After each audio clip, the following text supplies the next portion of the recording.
Talk radio. I listen to a lot of talk radio. 95.1 FM.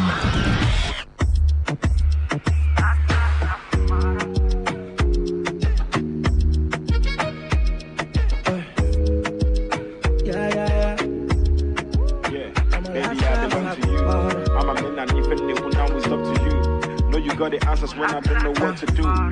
One more say something, sucking on your mobile. Yeah. Tonight I'm feeling good and now you do me like this. I don't know say you like it my tips. I don't know say you don't hear my gist. Tonight I'm feeling fly cause you fly like me. Insecure cause you fine like winch. Make my thing go yeah. Last, I go para, I go send like a million thunder. If they want to come put us under, make it follow thunder to thunder. Yes, I go para, I go send like a million thunder. If they want to come put us under, make my thing go yeah. I belong to you. I no go lie, leave my body for you. My heart and my soul for you. I belong to you. I no go lie, leave my body for you. You make my thing go yeah. This is the love I be waiting for, I be praying for. The only one I feel settle for. Wanna love you like no other baby if you let me. So man then chill for me now. Now I'm in limit tight, they come from my boo. Run kilometers, I go right for my boo. Day for your body, I go day like that too. Now need for nickel. No matter the other girls, don't want none of them. Shut out them out, they go use condemn you. Give me your love, I'm the people on them. I go sing for your soul, I'm making your anthem. Girl, you know, I know for like I be the wall of Jericho. I know if you leave, you know go ever let you go. You make my heart go bang, bang, bang. I belong to you. I no go lie, leave my body for you. My heart and my soul for you. I belong to you. I no go lie, Talk radio. I listen to a lot of talk radio. 95.1 FM. Today, 95.1 FM. Board Hardcore. News update. Thanks for joining us. This is the business news on Today 95.1 FM. I am Lucky Maxwell. The Nigerian National Petroleum Company Limited, in collaboration with Total Energies and operator of Oil Mining Lease 58 onshore license in Nigeria, with a 40% interest, recently signed a $550 million final investment decision for the development of the Ubeta gas field. The OML 58 license contains two fields currently in production, the Obagi oil field and the Ibewa gas and condensate field, which is located about 80 kilometers northwest of Port Harcourt in River State. At the FID signing ceremony held at the NNPC Towers in Abuja, the Group Chief Executive Officer, NNPC Limited, Melekari, expressed his appreciation to the President for supporting the appropriate fiscal environment. The Minister of State for Petroleum Resources, Gas, Iperikpe Ekbu, said the project is a proof of the effectiveness of the government's policies aimed at creating a conducive environment for investment in the gas sector. The Debt Management Office has revealed that Nigeria's total public debt has reached 121.67 trillion naira, increasing by 24.33 trillion naira within 3 months. This new figure is from a total debt of 97.34 trillion naira as of December 2023. The DMO, in a statement, said the public debt comprises both the total domestic and external debts of the federal government of Nigeria, the 36 state government, and the Federal Capital Territory between January and March 2024. It further added that the increase was driven majorly by naira depreciation, as the total debt was reduced in dollar terms by 16.77 billion naira, or 18.34%. Economic analysts have urged the federal government to channel the expected 4.4 billion naira loan from the World Bank and the Africa Development Bank to production. In an interview with newsmen, economic analysts stated that channeling the loan to productive sectors would help stimulate economic growth in the country. The Chief Executive Officer of the Center for the Promotion of Private Enterprises, Muda Yusuf, welcomed the 4.4 billion loan as positive to the economy, stating the need for increased production. Yusuf added that the component of the loan that would come in foreign exchange as cash would help to boost Nigeria's supply side of the foreign exchange, maintaining that the supply boost would happen when the government spent in naira and not in dollars. It will help to support the foreign exchange cash flow. Experts have stated that the country's free trade zones have the potential to generate more than 11.11 trillion naira. They remitted to the Federation account as of October 2023. The director of the Center for the Promotion of Private Enterprise, Muda Yusuf, in an interview, believed that the free zones could perform better than the record they had disclosed. He said Nigeria's high need for foreign exchange meant the country needed to leverage its free zones to boost the non-oil export revenue and ease dependence on crude oil export earnings. On the foreign scene, China is pushing for Visa and MasterCard to lower their bank card transaction fees in the country as part of an effort to facilitate payment for foreign visitors. The Payment and Clearing Association of China is negotiating with global card issuers, including Visa and MasterCard, on lowering fees charged on foreign card transactions. The association proposed trimming the fee to 1.5% from 2 to 3%. MasterCard told newsmen that it had received a proposal from the industry association and said it would work with partners to lower costs for local merchants accepting foreign bank cards. And that's the news. I'm Lucky Maxwell. Good afternoon. Today's news, today's entertainment, today's sports, today's issues. Today on Today 95.1 FM, Port Harcourt. Don't get it mixed up. You are listening to Today 95.1 FM, your premium talk, news, and sports station in Port Harcourt. We are the voice of the people. Talk radio. I listen to a lot of talk radio. 95.1 FM. Corruption not in my country. Hello, Alahaji. Right now I'm in Abuja. No.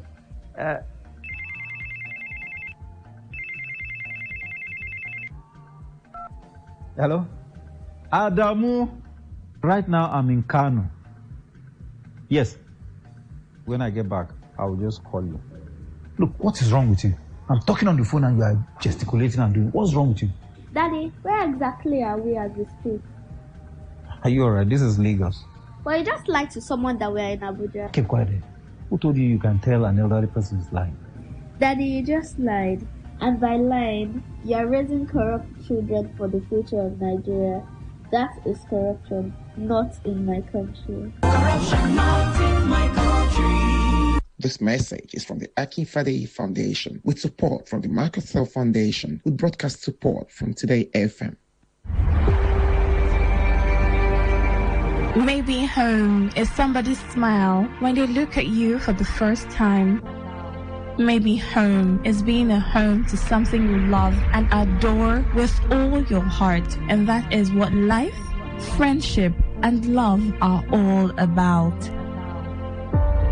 Maybe home is listening to all of your favorite shows on Today 95.1 FM. We create memories. We inspire comfort. We are the voice of the people, and we are home away from home.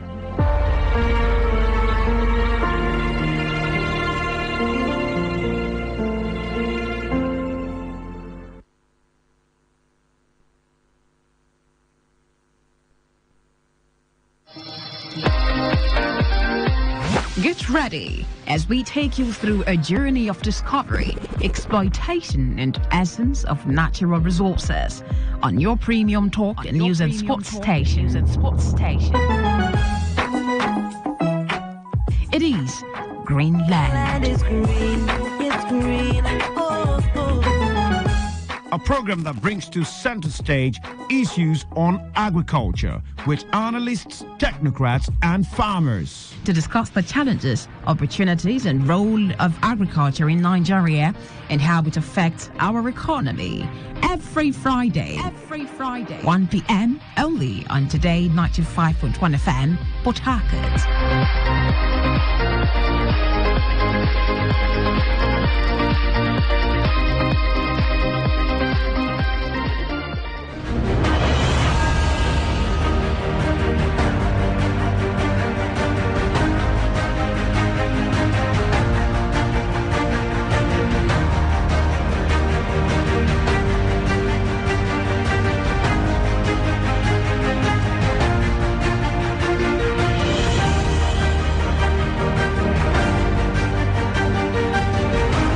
Good afternoon to you and welcome to Greenland. We're live on Today 95.1 FM, Friday, June 21st, 2024.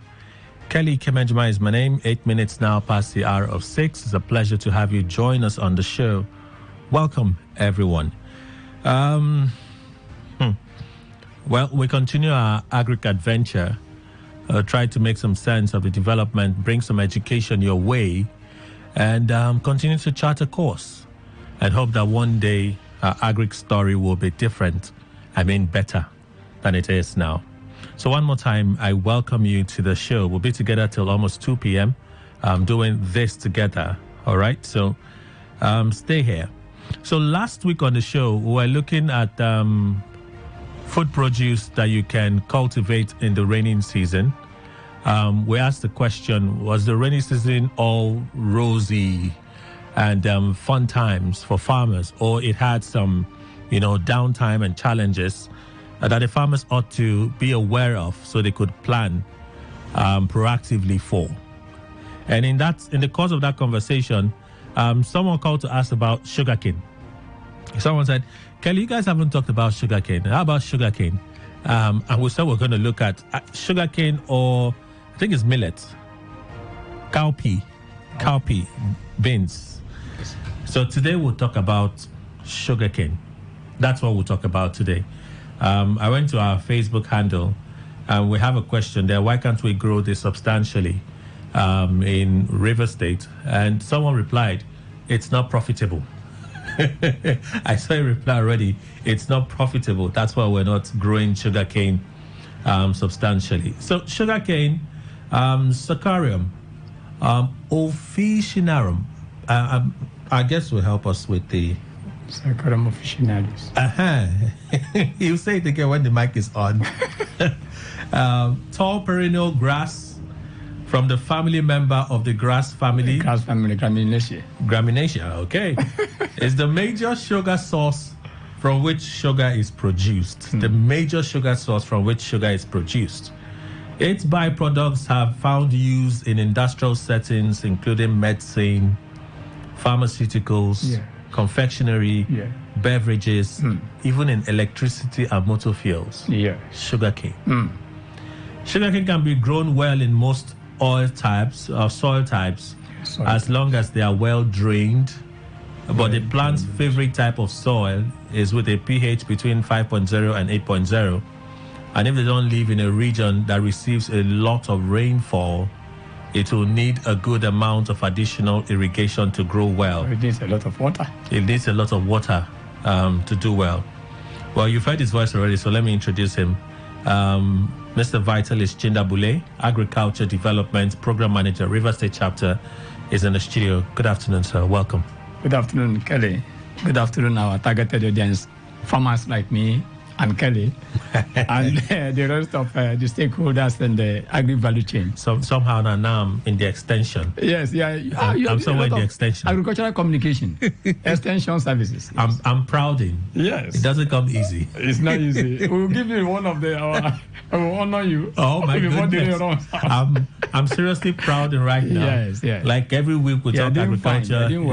It's something. Fantastically well. Thank you, sir. Yes. Thank you so much. Okay, so sugarcane. You mentioned the botanical name. Please, can you say that again, sir? Saccharium officinalis. Okay. For those that got it, Let there be peace. All right. But it's a grass. Yes. Yes, sugarcane is from the grass family. Okay. Graminaceae. And definitely, if you look at sugarcane, the morphology of sugarcane, and try to compare it vividly with that of Guinea grass or elephant grass, you will now find out that there are some similarities. Okay. These are grasses. Okay. These are grasses. And there is one other grass in the bush that resembles that of sugarcane that they use. Maybe if you are thirsty in the bush, you can just cut it and start chewing it like sugarcane. It's not sugarcane. Wow. Yes. So sugarcane definitely is of the grass family, of the Graminaceae. So it's and it's a rhizome. It's a rhizome. What does that mean? I've heard this word before, but rhizome. It's been a long time I heard it. R-H-I-Z-O-M-E, rhizome. What does it mean? It is an underground stem. Underground stem that can be propagated through cuttings. No, but I've seen pictures of rhizomes, sugarcane stems growing out. You can visibly from the see rhizome. Them. That is the base. Okay, from the root. From the root. Okay. It's a stem tuber. It's a stem. The rhizome is a stem structure. Okay. Just like that of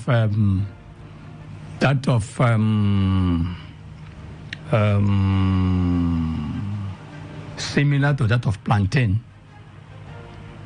where you can propagate through the sucker. You can cut that small one that is coming up, cut it off, and plant. Okay. But definitely it's a rhizome. It's not a comb. Cocoyam is a comb. Onion is a bulb. Sugarcane is a rhizome. I need to do more research on this one. Yes, but for some of you listening, you understand. And some of you also that have been paying attention to this show know that I'm a student here as well. So excuse me if I'm not getting everything. No, I'm also learning. Yes. I remember hearing this term in my agri class back in secondary school. Yeah, we all are learning. I remember hearing this term, but of course, Mr. Bule is an expert. He's a practicing agriculturist. So what did you expect? So while I was researching for this, I realized that the basic thing I understood about the need for sugarcane was sugar. Yes. But we see here there are even industrial use of sugarcane. Yes. Beverages I can understand. Beverages, pharmaceuticals, energy, confectionery. Green energy. Yeah, green energy. Yes. Green energy.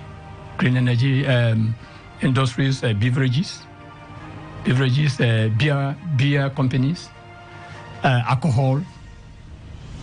So I'm looking at it does better in the raining season.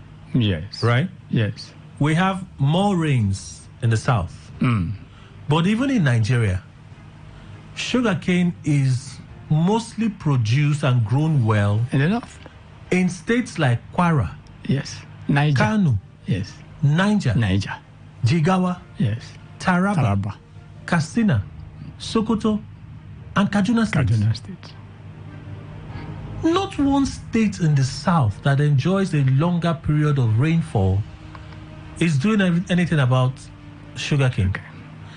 Is that why we actually see more of our Muslim brothers pushing it in wheelbarrows?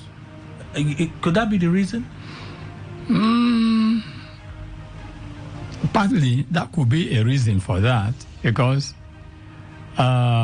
sugarcane has been grown at the semi-savanna region, the agroecological zone, covering Niger State, Taraba, Kwara, Katsina, and the Kaduna. That's a little bit the semi-savanna region. Okay. Yes. And we have a scanty amount of rainfall up there than compared to the south. And the question now comes, just as you asked, why is it that we are not making an optimal use of what God has blessed us with? a maximum amount of rainfall. We have 6, 7, 8 months of rainfall down south, compared to 3 or 4 months or 5, so to say, up there. And so that is where our southern region, south, southeast, and southwest, has to sit up. We shouldn't focus all our attention on oil, crude oil, everything oil. Oil has done us more harm than good. With sugarcane, you can grow your economy. You can see that a lot of uses are coming up from sugarcane in the pharmaceutical industries, in the beverage industries, in the green energy industries, and what have you, and the fertilizer industries, and so on and so forth. And so it breaks my heart, and it pains me when we discuss these type of issues down here in the south. We are lackadaisical. Okay, so we are so lackadaisical, so uninterested in growing agriculture in south. In the south. Yes, and south and southeast. I know we have the general problem. Yes, we're not interested. For most the passion is not there. It's not there. and somehow I don't think the governors, they've made it anyway interesting. They don't care. I think I shouldn't be so emotional. Okay. But because it pains me as an agri expert.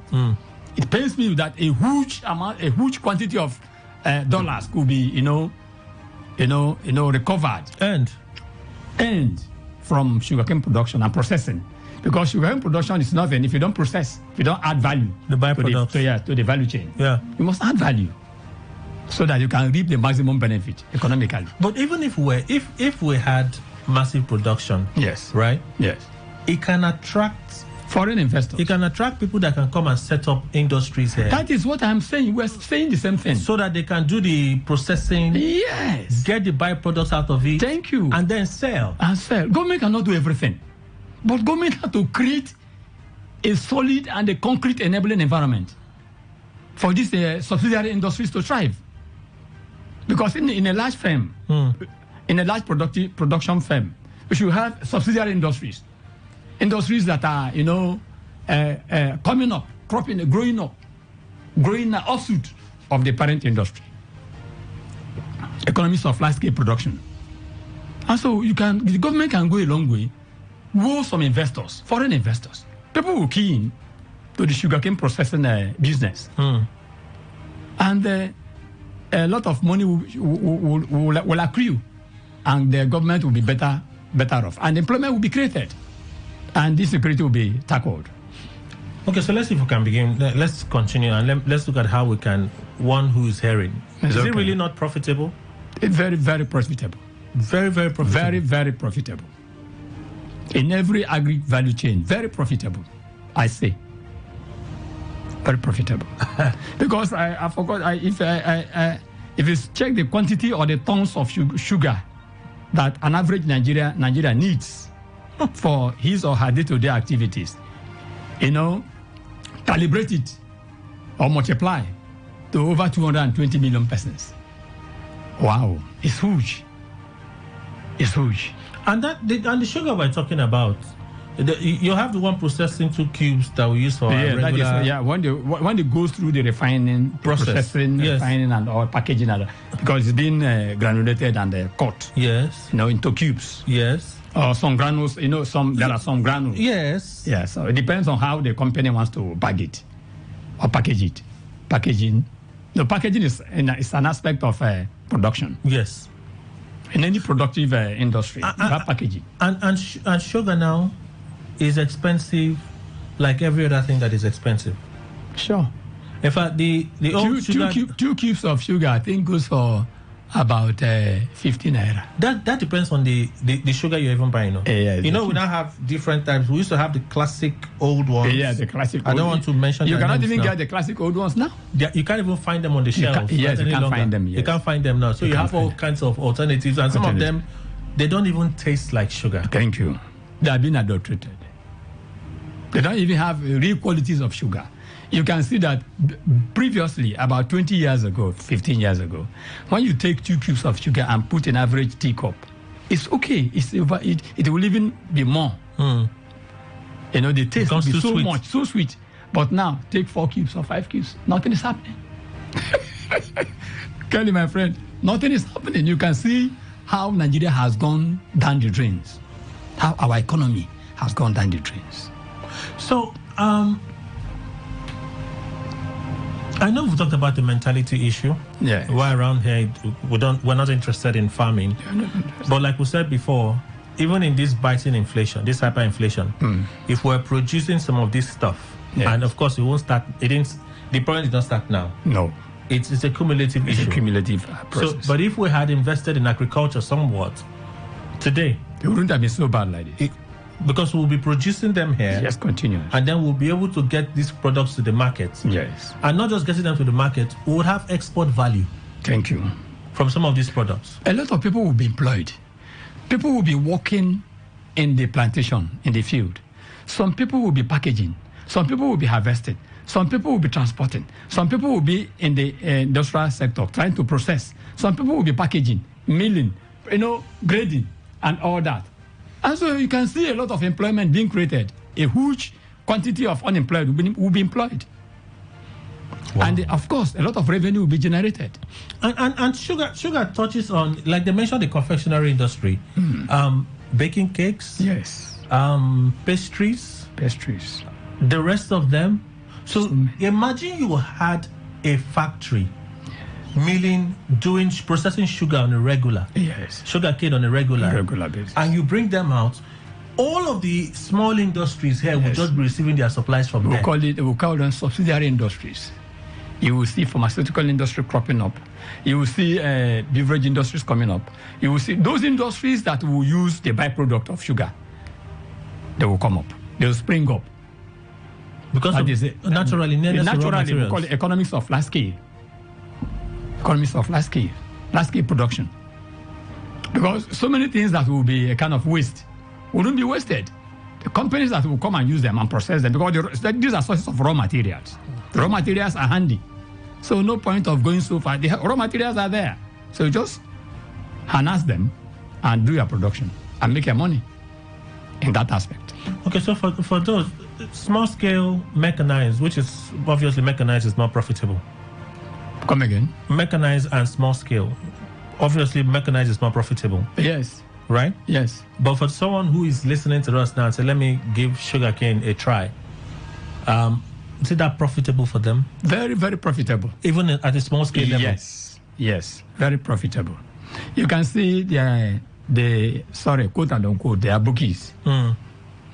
The amount of or quantity of sugarcane they push along their wheelbarrow and they sell. They make their money. They make their daily living from there, their livelihood. They make it from there. Instead of going to, wait for drivers on the road at the Rumokoro, my friend, break their hands, collect their key. And I'm talking about the Agros. Destroy their vehicles. Say, I never chopped this money, no. I need one white.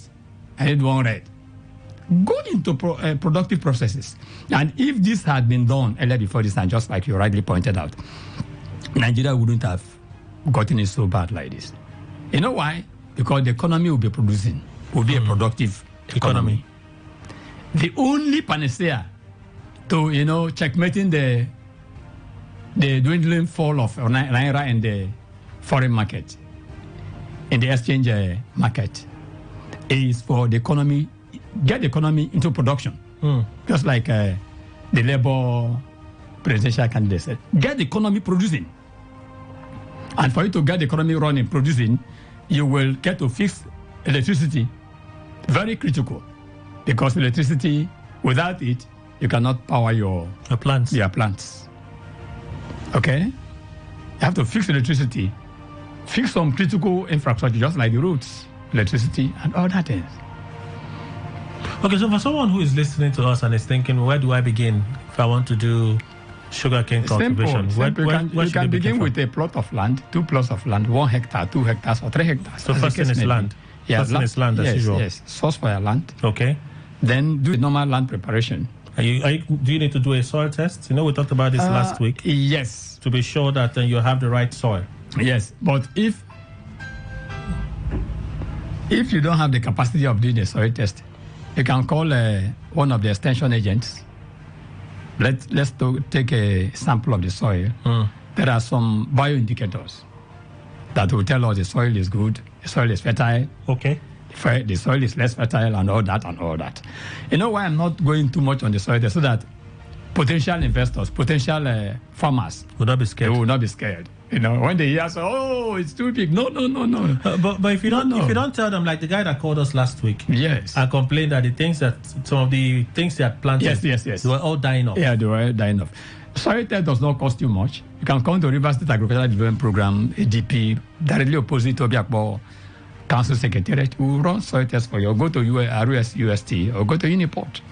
They will run soil test. Very simple. They will run it for you, and there and then they will tell you the deficient macro and micronutrients that are deficient, or the quality of the soil, and all that. And so that is about 2. Number 3, you get your land cleared. Okay. Plow them. That's GAP. Yes, GAP. Good agricultural practices. The normal agronomic practices. GAP. Good agronomic practices. The normal agronomic practices. The principles. Follow it. Okay. If you want to plant on flat, fine. If you want to plant on mounds, okay.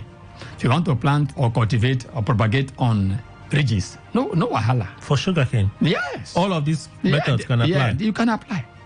You can go. How about the seedlings? The seedlings, fine. You go sourcing for your seedlings or your cultivars. Where can they get it? You can get it from the normal sugarcane. Okay. The stick, the long, the lengthy one. Yes. Cut them just like the cassava is being the cassava stem, cassava cultivars. Okay. Cut them into between 2 3 cm or 4 cm. Sorry, 2 to 3 cm. Okay. Lengthwise.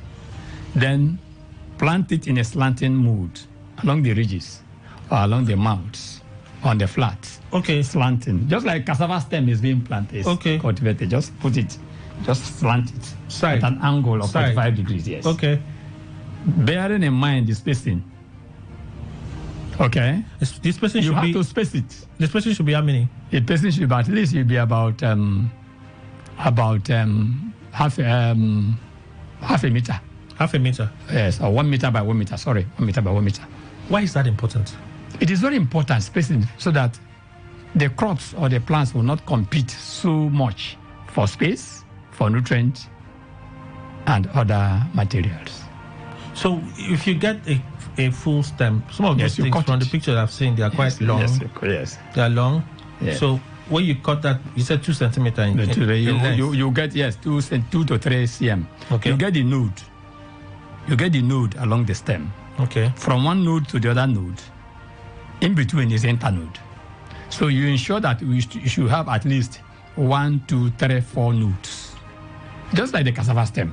Okay. Because it is through the node that the young sugarcane, the cultivar, will sprout.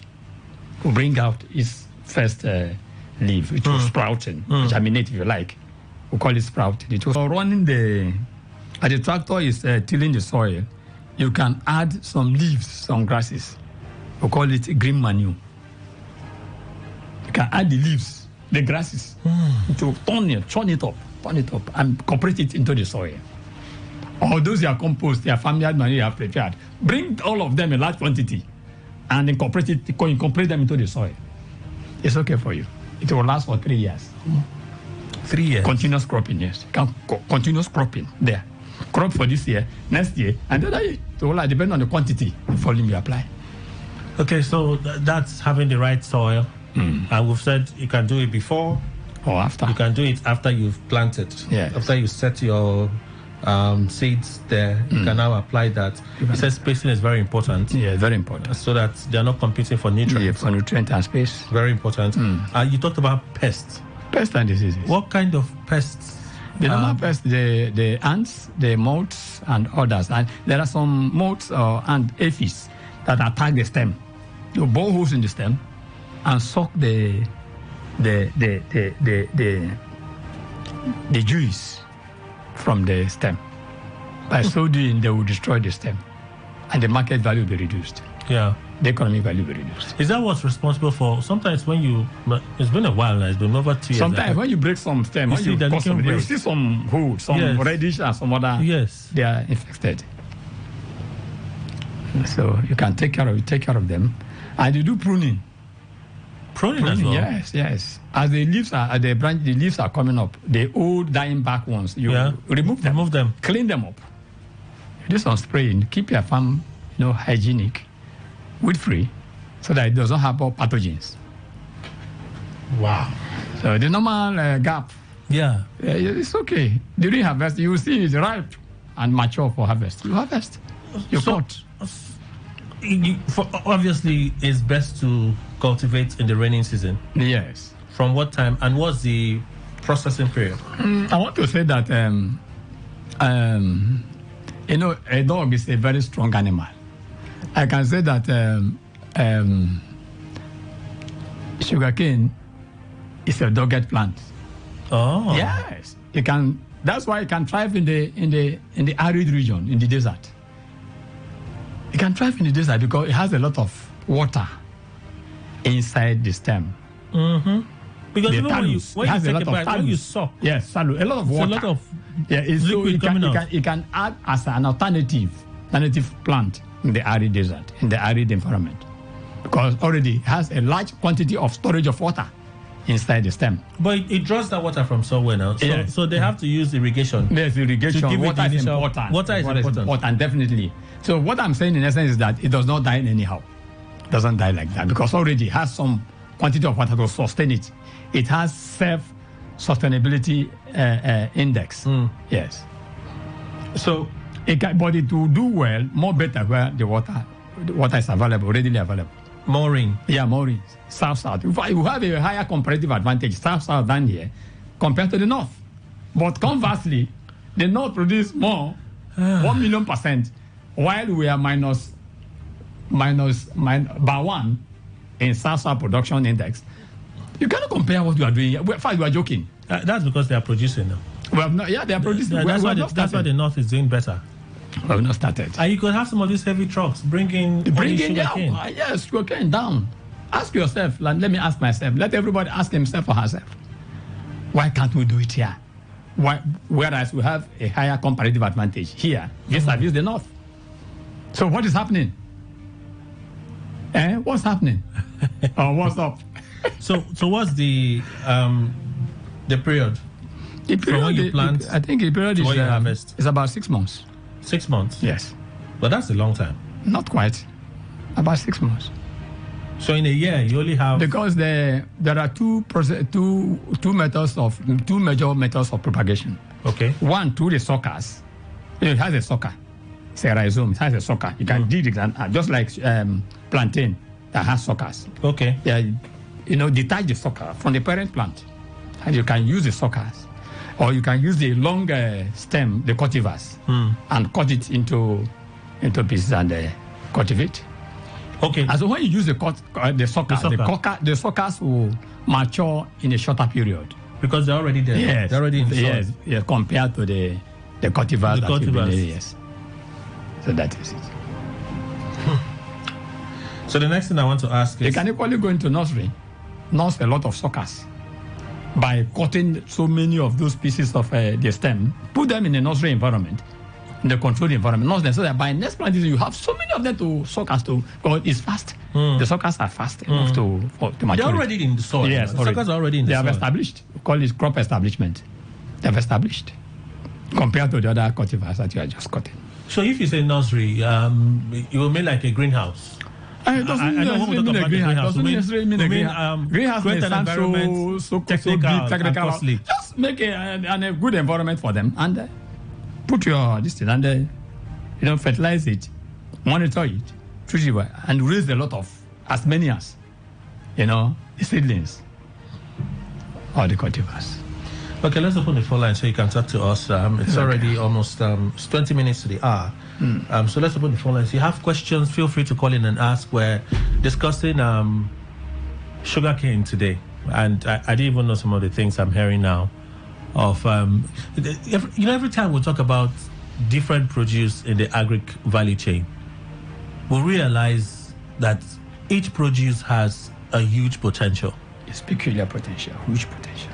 And we're not tapping. In fact, the whole country, the whole country, because if we had abundance in production of sugarcane, for instance, right, we can export, and you'll see that we won't be lacking. Sugar won't be as expensive as it is. It won't be expensive as it is now.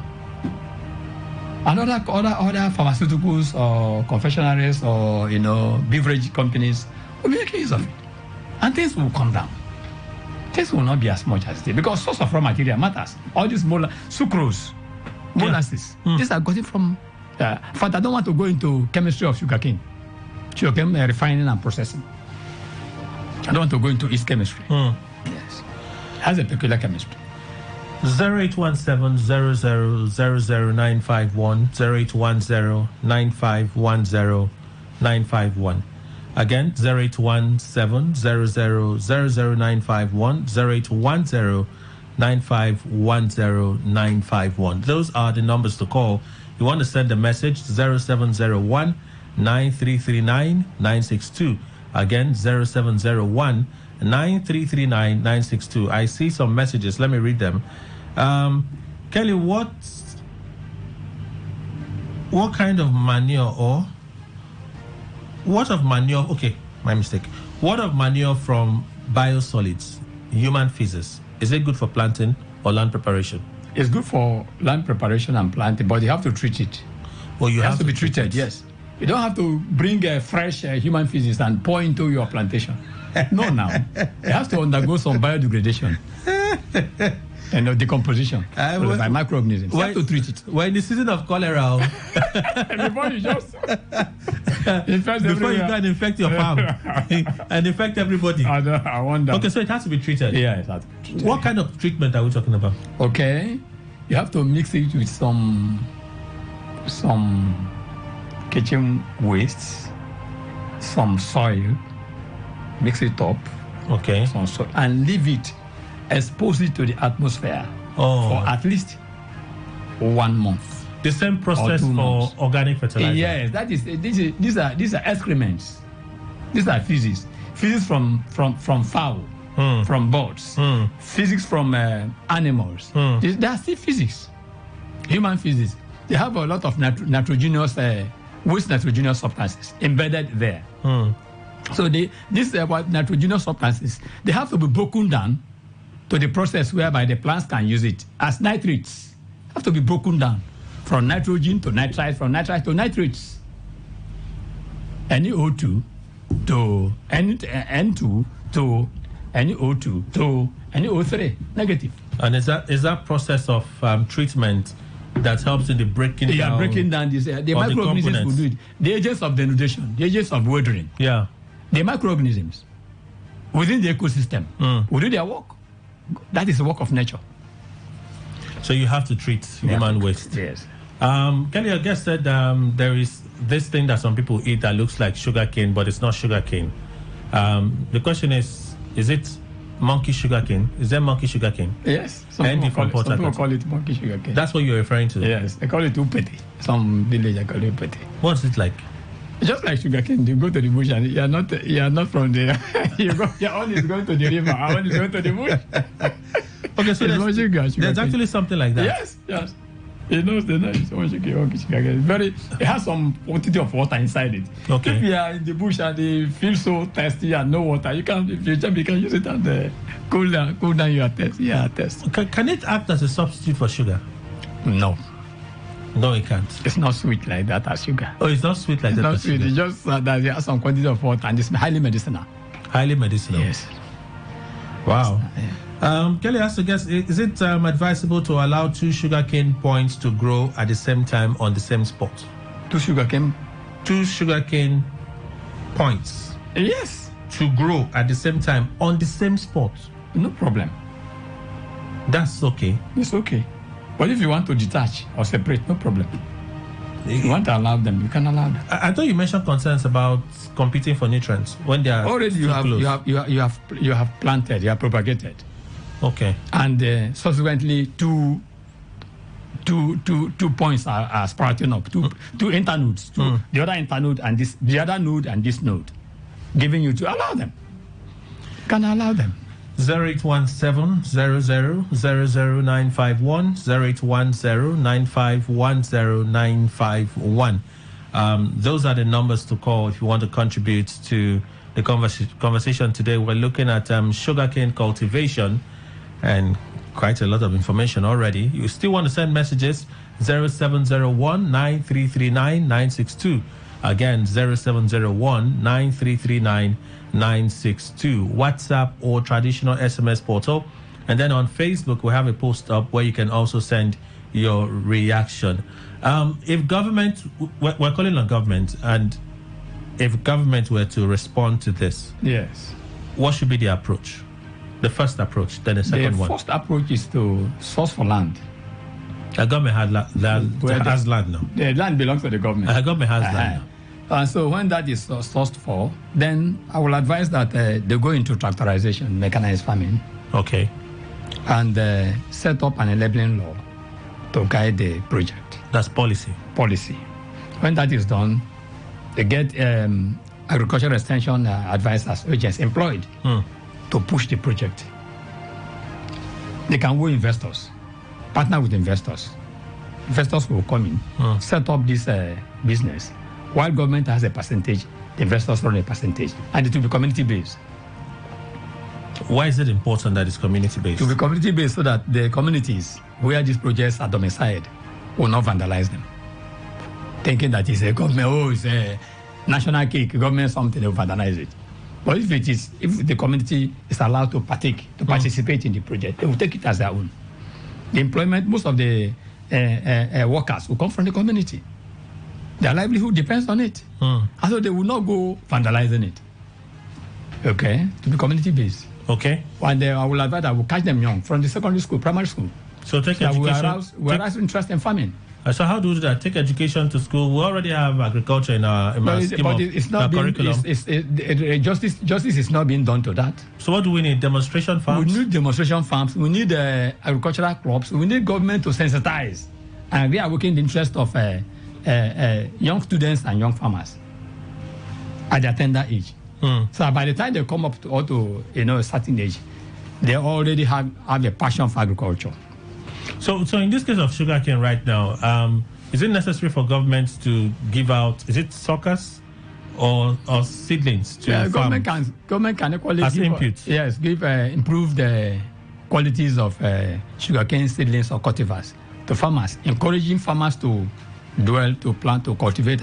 If they have a refining point, because there will be sugarcane stems or sugarcane whatever to feed the plant. You cannot just, establish a plant, maybe sugarcane refining plant, without the production going to feed the plant. Source of raw materials going to feed the plant. That's the problem with Gary processing firm at Miniwai, AFAM. The cassava processing plant. Cassava processing plant is there. But where are the cassava to feed the plant? I'd like to ask you, even the ones that we have here, the smallholder farmers, most of the things that they produce are things that they feed from. Yes. Right? Yes. So it's what they eat that they produce, they remove what they will eat, and then they go and sell. Sell the other ones. Right? Yes. Could it also be that for the fact that they don't see sugarcane as a meal, yes, possibly why they're less interested in finding out about it?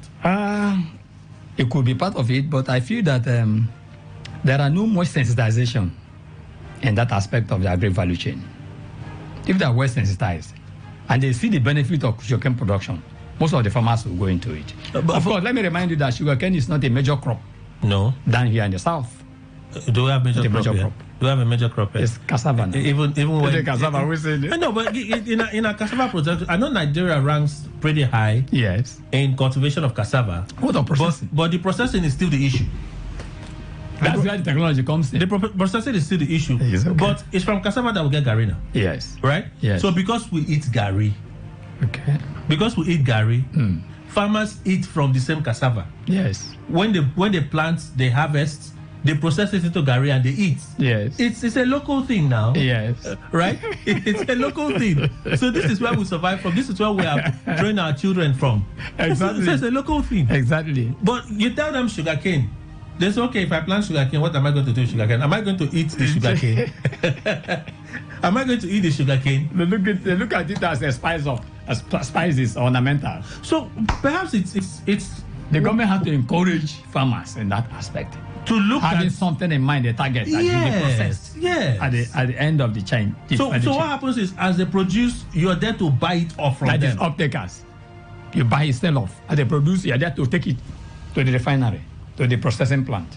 Because the same smallholder farmer do not see the need why I'm going to be planting sugarcane when I'm not feeding from it. And you expect them to go and look for the market. Would they be the ones to go and look for the market? Of course, as an entrepreneur, I have to go and look for the market, the source of market.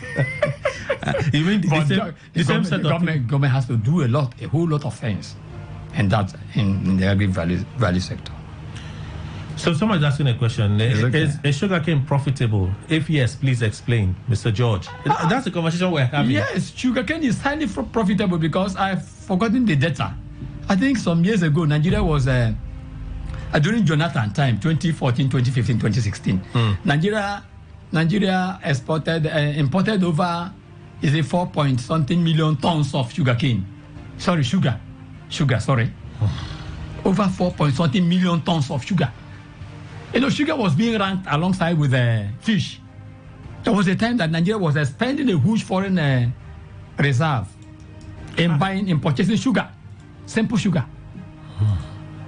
So the market is there. I know that there are some sugar refining companies in Niger State. Dangote is already into this business for long, and that is why he started making his money before he transformed himself into the oil. The oil, yes. So for sugarcane to be appreciated and successful, government needs to show an interest. Yes, definitely. Because the smallholder farmer is more concerned. Process. They are more concerned with the things that they can produce and eat. Yes, and fend for their family. And when what is remaining, they can sell. Yes. That's why you go to some communities. At the time, plantain used to be a big deal because they feed from it. Yes. So they produce, they go to the farm, they cultivate, they harvest. What is remaining, they take to the market to go and sell. Yam, the same thing, they feed from it. So the ones they are not feeding from, nothing is happening. They don't look at it as very important. That is also because government doesn't care. Not all. The government doesn't care. Government doesn't care. So wherever you get your product, you're into pastries. You do, if government thought about how they as government are connected to our everyday life, they'll realize that every time I get into office, I'm thinking, the guy that runs a barbering salon down the street, how can I make his business easier? Grow, yes. The woman that decides that she wants to open a confectionery factory. Yes. Let's not even make it too technical or complex. You want to open a cake shop. Yes. You want to make your cake, bake your cake. How can I make it easier? What do they need? What do they need? What do they need? That is where the government should be held responsible. That is where people should be asking government questions. We should ask questions. Wow. And that is where we can say that the government is responsive. Responsible government, responsiveness. I'm not trying to criticize the government, but we are trying to, to throw a line that the government will better the loss of the people, including yourself and myself. No, because I know that I take sugar, and I know that sugar is expensive. Very expensive. The last time I bought, at the time I went back to buy again, they said they divided money. I'm like, is there anything that don't add money in this country? But nonetheless, you get a situation where, because the state is interested, you're not just looking at what the farmers are producing because they feed from. There are other sectors that are more industrial in nature. More industrial, yes. Right? So the government is investing in those ones, and they will impact every other sector and push price down. Push price. Everything will be stabilized. There and then our currency naira becomes stronger. Will be stabilized. Yes, it will be stronger. There's no magic trying to stabilize naira with the forex, with the foreign exchange, with the dollars and the pounds. No, the panacea is for the economy to run into production. productive economy, produce. And the market forces will equate the value of the naira to the dollar and the pound. It will work it out. The question will be balanced. So as long as we are not producing, I'm sorry, there's no magic about it. No magic anywhere in the world. No economist will tell you. No manager will come and tell you that naira arrest the what you call bureau de change. Arrest them, do this. No. Start producing. Agriculture is the basis. It's the fundamental. Start producing. As long as we are not producing, forget it. Mr. Vitalis Chidabule, agriculture, ADP. I've become weak. I become really weak. Agriculture Development Program Manager, Rivers State Chapter. Thank you, sir. Thank you. Good afternoon. Thank you. God bless you, sir. I've See become. you next. Somebody sent a question. Let's see if it's okay. a question. Kelly, you people did not talk about the direct you put inside the ground. If you don't put it properly, it cannot germinate. I'm not sure what he means. Maybe send it again next week. We talked about that now. We talked about how you slant it, right? 45 degrees. Yeah, 45 degrees. Maybe you just slant it as cassava is being planted. Yeah. You can even bury it on the flat. Oh, you can bury it on the flat? Bury the stem on the flat. It will sprout. Or you slant it, it will sprout. Or use the sucker, it will sprout. So that's our show, everyone. Thank you for being part of the conversation. Next week, Friday, God willing, we're here. Good afternoon.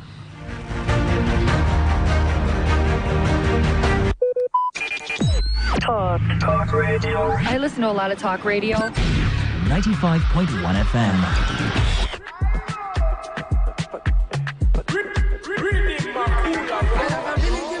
Can you feel it too? Don't know why, but I give it to you. All the time I wanna be with you.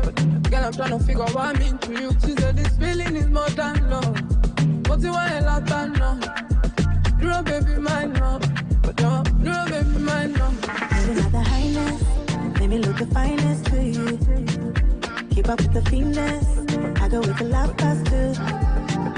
Living at the highness, let me look the finest to you. Keep up with the finesse, I go with the love past too. Don't listen to me, girl, I'm drunk. I'm only in love with my song. So you never got me the money. Don't say what I win now, I'm sorry. Don't listen to me, girl, I'm drunk. I'm only in love with my song. So you never got me the money. Don't say what I win now, I'm sorry. So free, I know me.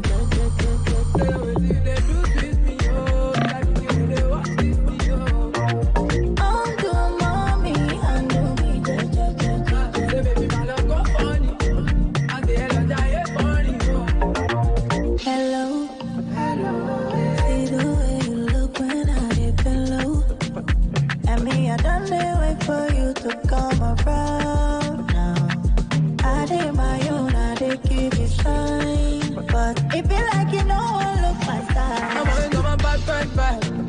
I should know I don't get time. And if you like, go come with your two friends. Malaysia, you met that style. I'm always on my bad vibe.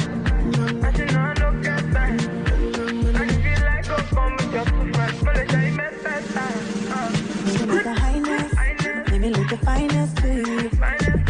Keep up with the finesse, I go with the love past too. Living at the highness, let me look the finest to you. Keep up with the finesse, I go with the love past too. So free, I know me.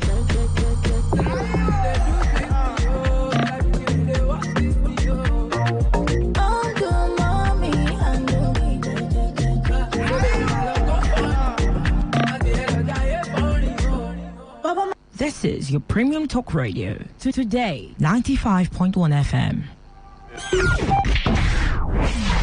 Today 95.1 FM. Port Harcourt. News update.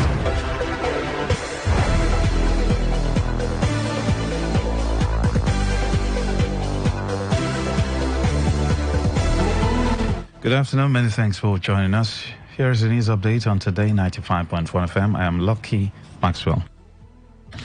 The federal government has begun the proposed audit of the 2.7 trillion naira fuel subsidy claim by the Nigerian National Petroleum Company Limited. An audit firm, KPMG, had conducted an initial audit reducing the claims from 6 trillion to 2.7 trillion. However, in the new audit, the government said it had approved the engagement of the Office of the Auditor General of the Federation to verify the claims made by the corporation regarding the amounts the government owes the oil firm. This process was confirmed by the Director of Home Finance, Ali Mohammed, during the April 2024 Federal Account Allocation Committee meeting. The federal government said an update on the issue would be provided during the May FAC meeting. The Inspector General of Police, Kayode Betakun, says his officers would remain at the Rivers State Local Government Secretariat until the court rules on the local government chairman tenure extension crisis in the state. The 3-year terms of the 23 local government chairmen ended on Monday, but they insisted on staying in office, citing the Local Government Amendment Law 2024 enacted by the Martin Amewule-led House of Assembly. This law, passed by 27 former lawmakers loyal to the Minister of the Federal Capital Territory, Nyesom Wike, allows the chairman to remain in office for 6 more months due to the failure of Governor Siminalayi Fubara to hold local government elections. But the section of the law amended by Amewule and others have been struck out by a Rivers State High Court. On Wednesday, Governor Fubara swore in 23 caretaker committee chairmen in Port Harcourt to man the local government. However, the police denied Fubara caretaker chairmen access to their offices across the LGAs. Speaking during the meeting with commanders in Abuja, the IGP stated that the barricade would remain until the court reached a decision on the matter. The IG noted that this was to prevent further loss of lives. Meanwhile, the Rivers State Caucus in the House of Representatives has called on the Speaker, Tajuddin Abbas, to address a member of the House, Ikenga Ugochinyere, for meddling in the political crisis in Rivers State. The leader of the caucus, Dumnamene Deko, in a statement said the current situation in Rivers State does not concern Ugochinyere in any way because he is from Imo State. The caucus maintained that the disagreement in Rivers has never been brought to the floor of the House of Representatives to warrant other members' intervention in a debate. The caucus stressed that Ugochinyere has put himself forward as a veritable tool and an agent provocateur for a cause he knows nothing about for no other reason except to feather his nest. It added that unarguably, Ugochинyere's actions in the guise of representation outside of the House impinge on the privileges of members of the caucus, the integrity of the House itself, and constitute a reckless violation of the Constitution by Sections 49 and 72. On the foreign scene, a federal filing has shown that Donald Trump's presidential campaign has received $50 million boost from the conservative billionaire Timothy Mellon. The Super PAC fund, called MAGA Incorporated, disclosed to the Federal Election Commission that it took in more than $68 million from donors last month. Mellon and heir of the Pittsburgh-based Mellon banking family gave $50 million. Another $10 million came from billionaire Liz and Dick Uihlein. U.S. media reported that Mellon sent the donation the day after Trump was convicted of 34 charges of falsifying business records in his New York hush money trial. And that's the news. I am Lucky Maxwell. Good afternoon.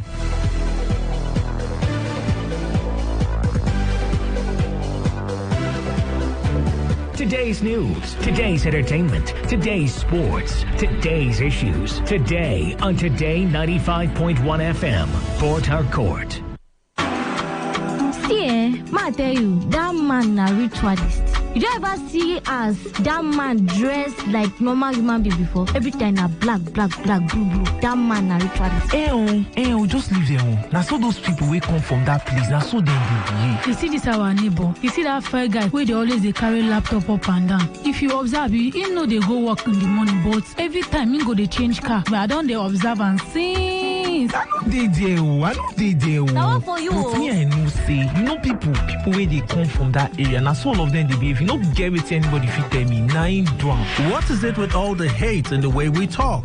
Hate speech does no one any good. It only makes a bad situation worse. The aim is to stir more hate and anger rather than bring us together. All they want is to set you against your neighbor or even your brother. Will you let them? Hate speech is not just criminal, it is intended to destroy you. Shun hate speech. No one truly benefits. A message from Today 95.1 FM, the voice of the people.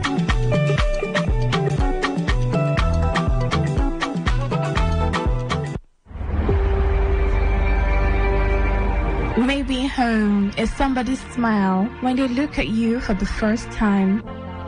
Maybe home is being a home to something you love and adore with all your heart. And that is what life, friendship, and love are all about. Maybe home is listening to all of your favorite shows on Today 95.1 FM. We create memories. We inspire comfort. We are the voice of the people, and we are home away from home.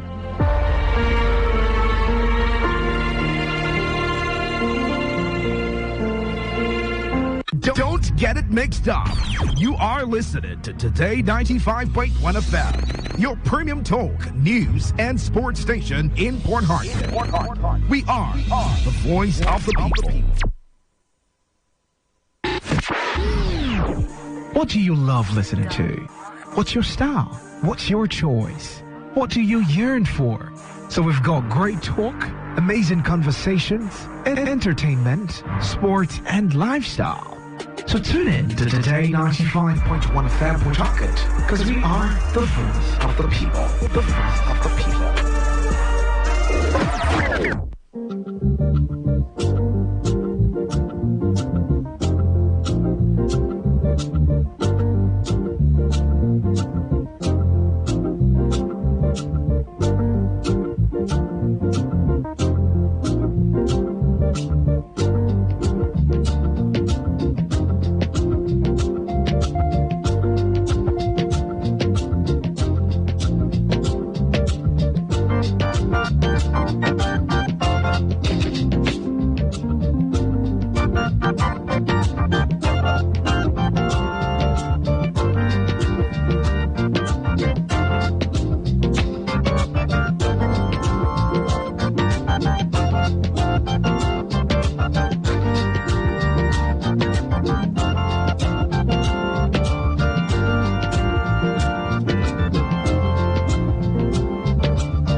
It's the Friday edition of Talk That Talk on Today 95.1 FM. Good to have you on the show once again. How you doing?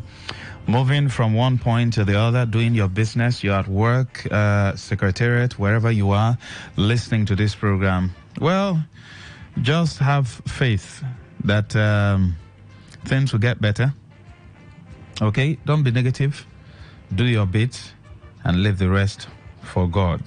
However, like I've always said, don't hesitate to ask for what is rightfully yours. All right? As a citizen of this country, you must hold your leaders accountable. You too must be able to be accountable. So while you're accountable, you hold your leaders accountable. That's the only way we can move forward. Because one of the major issues confronting Nigerians is the fact that Nigerians will always say, make we live and for God. Make we live and for God. When something is rightfully yours, please fight for it and get it. If you take a look at, when I was reading the 12 p.m. news, I saw a particular funny news where someone sued the boyfriend to court because, according to her, they had a verbal agreement that the boy was going to drop her, I think she's a single mother, was going to drop her at the airport, and the guy reneged. The guy promised verbally that he was going to drop her at the airport and then take care of her dog while she's away. But I'm surprised that she took the guy to court. You know, while I was reading in it, a lot was ongoing in my mind. And I was wondering, will people get wahala? This is the reason why somebody is taking someone to court. When we have serious issues in Nigeria that haven't been treated, you know, it's been lingering in court. Someone is taking the boyfriend to court because, you know, he promised her he was going to take her to the airport and also take care of her dog. You know, something as flimsy as that. But it's quite funny though. But what am I trying to say? Over there, people don't usually tell people go to court. You know, because if you are guilty of the crime, the other person will get justice. So, and that's why people can sue companies, people can sue organizations. But here, You hear people say, let's leave it for God. Let's leave it for God. Because a section of the population believe that, oh, justice is bought. But if you don't push, how would you get it? Yes, I agree. Sometimes the big men, or most times the big men have captured the whole system. But that's why the citizens need to push. And that's why you need to demand for what is rightfully yours. But how can you demand for what is rightfully yours when you don't even know what is rightfully yours? As a citizen, you don't even know your right. 1, 2, you don't even know what you are supposed to do. So these are the issues. You don't know your own part of the game. Because as a citizen, you're supposed to pay your tax, you're supposed to keep your surrounding clean, you're supposed to do the needful. Then the government have their role to play. But because of political sentiment, religious sentiment, and other sentiment, we have reneged and given our rights to, the political players. So please, always demand for what is rightfully yours. What is rightfully yours? Good road, good electricity, healthcare. I'm not talking about, all this Cherekamkwacha healthcare, standard healthcare, primary, secondary, and university education, scholarship. These are the things that are rightfully yours. The freedom for you to speak. All right? It is rightfully yours under a democratic setting. These are the things you should be demanding for. And others, there are so many. I just have to list a few. So always demand, and the people should always speak the truth. In my area, they came this morning to cut light. PHED. And they were disconnecting people's light. They didn't disconnect ours, but I felt the need to speak to the guy. One of them was reasonable. The other one, if he's married, I recommended that he goes back home for his wife to speak to him because he behaved like someone who doesn't have common sense. You are cutting people's light. People don't even have light. So what are you cutting? You did not give notice. You gave bills, I think 3 or 4 days ago. And then you came to disconnect people's light. No notice, nothing. And I was telling him, I said, you are lucky this place is a peaceful environment. And I told him, I said, everybody is angry in this country now. So you need to be careful. He was just looking, I said, you need to be extremely careful. Everybody is angry. The only thing we can do is to help ourselves, be reasonable to ourselves. People are not happy with the government. People are not happy with the way politicians are piloting the affairs of the nation. People are just living by the grace of God. You are bringing your own bagbati. If they mob you, that's your business. Oh. The man who came with him, who is a little bit elderly, who is the marketer, now had to beg us. And the man said, but they don't cut your own light now. I said, yes, that is the issue. The fact that they did not disconnect my own does not mean that I don't feel the pain of other people. Because the average Nigerian feels that once it's comfortable, everybody can go to hell. These other people, they are not even owing. You just came, you did not discover, you did not find out if they are owing or not, you just disconnected their light. I said, Oga, you will put that ladder back and reconnect it. So I told him, I said, everybody is angry. The average Nigerian on the street is angry. So you need to be very careful before people mob you. Because some of us will not come to your rescue. So you need to be careful. You don't just do things anyhow now. You need to be careful when you're talking with people. When you are buying stuff in the market, you need to be careful. If you are also a business person, try as much as you can. When customers try to say, for what? Try to explain that, until you not be like that. You need to calm down, and then the person will reason with you, like P Square said. The person will reason with you, and then the transaction will go ahead. Because it's not everybody that is as sensible as me. There are people, you touch them, they just finish you, sharp, sharp. So I told him, I said, you need to be careful. Especially if you have a wife and children. You need to be careful, oh. You just go, you carry ladder, vam, you start disconnecting people's light. This area have not been having electricity at all. They'll just bring 1 hour, fiam, they'll take it, but we've been paying bills. Are you reasonable at all? Do you have sense? Eventually, the elderly man was able to talk to him, and some sense came into him. I said, apologize.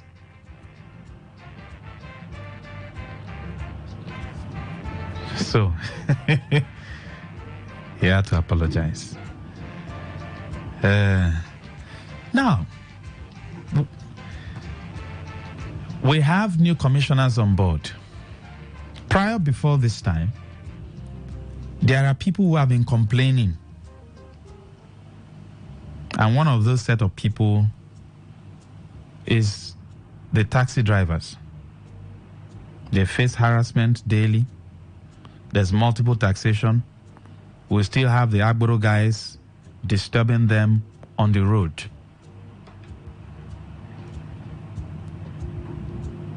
Now that there's a new commissioner for transport, I've been asking, when and how will the government address these issues that have been raised by this set of people? Taxi drivers, keke drivers, bike drivers. Because these same people still face the economic hardship that is ongoing in the country. Spare parts is up there. Okay. A friend, Osinachi, who called in the other day, said prior to the removal of fuel subsidy, what happened? From Rumola down to Choba, he spends 4,000 naira throughout the day for fuel. Now he spends averagely 17,000. Now, that's about close to 5 times of the original amount he usually spends. So if he was charging 150 or 200 naira from Rumola to from Rumola to Choba through, he should be charging how much now? 800, isn't it? Well, he's not charging 800. So how will he meet up, make profit, give his guy his own money, buy fuel, and then save something in case the vehicle has issues, and then settle boys on the road, including police? It's actually police, but I had to use, the name you guys know.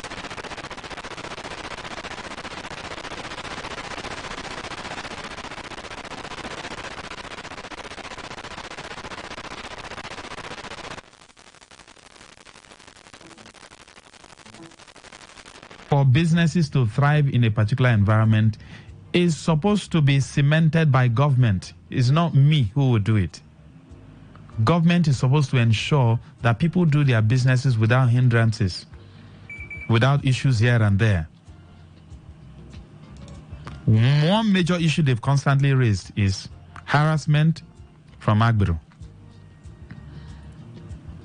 Fuel prices are high. The price of spare part is also high. The police won't allow them to rest on the road. They are constantly there to collect their own egunje, still from the same taxi drivers, still from the same bus drivers. How and when will the government address these issues? How and when will government address these issues? I'll try as much as I can to reach out to Christopher Ezean, the Publicity Secretary of Drivers Welfare Club of Nigeria. Once we're able to establish signals with him, of course, he'll be talking about this particular issue on the show. But if you're a taxi driver and you're listening, how do you want government to address these major issues confronting you? The police collecting money on the road, the Agbero boys not allowing people to rest, not allowing you guys to. It is a normal thing now. Sometimes someone will just park by the corner to pick 1 or 2 passengers. Before you know it, you're paying 100 naira. Sometimes 2 people. You give this 100, you give the other, and you're carrying, let's say if you carry 3 passengers and they're paying you 200, that's 600, and they collect 200 from you. How much is the man going to make at the end of the day? Who are these guys collecting the money by the roadside, by the way? But let me also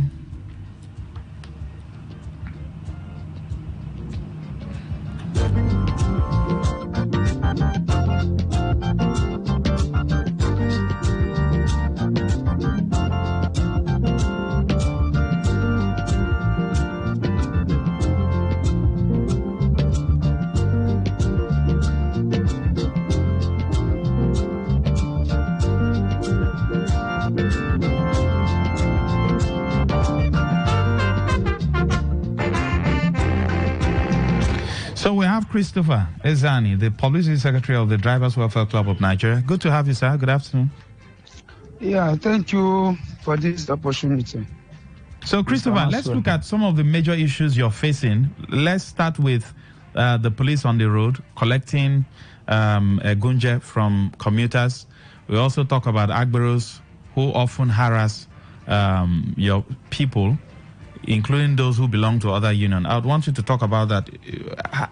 Is it still in vogue? Is it still happening? Well, the Commissioner of Police, CP Jisu, has made a very good effort in reducing multiple extortion from commercial drivers.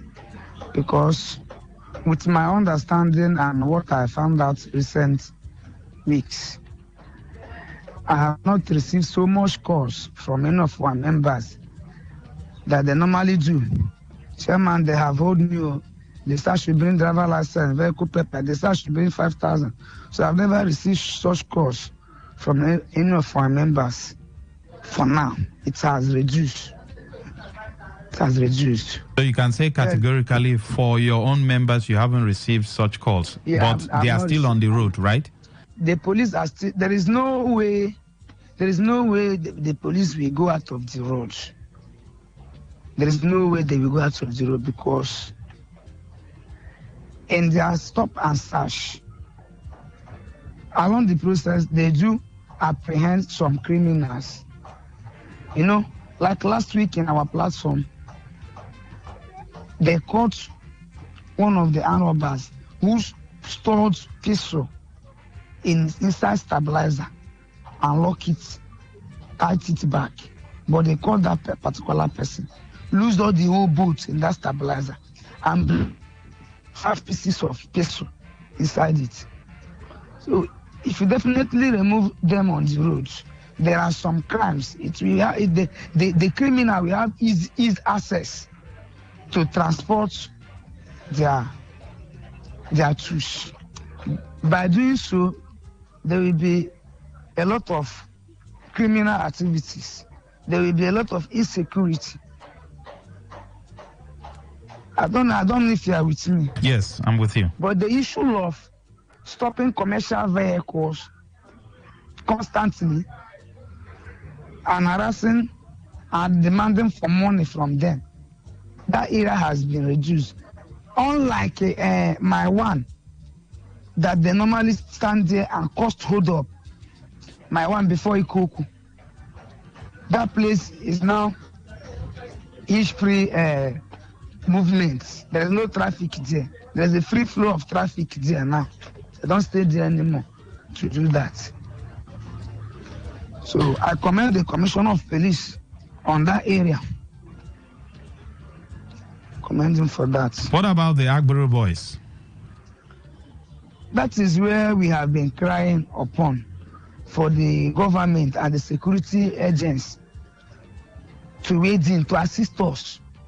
We as a union have been trying all our possible best to arrest and prosecute.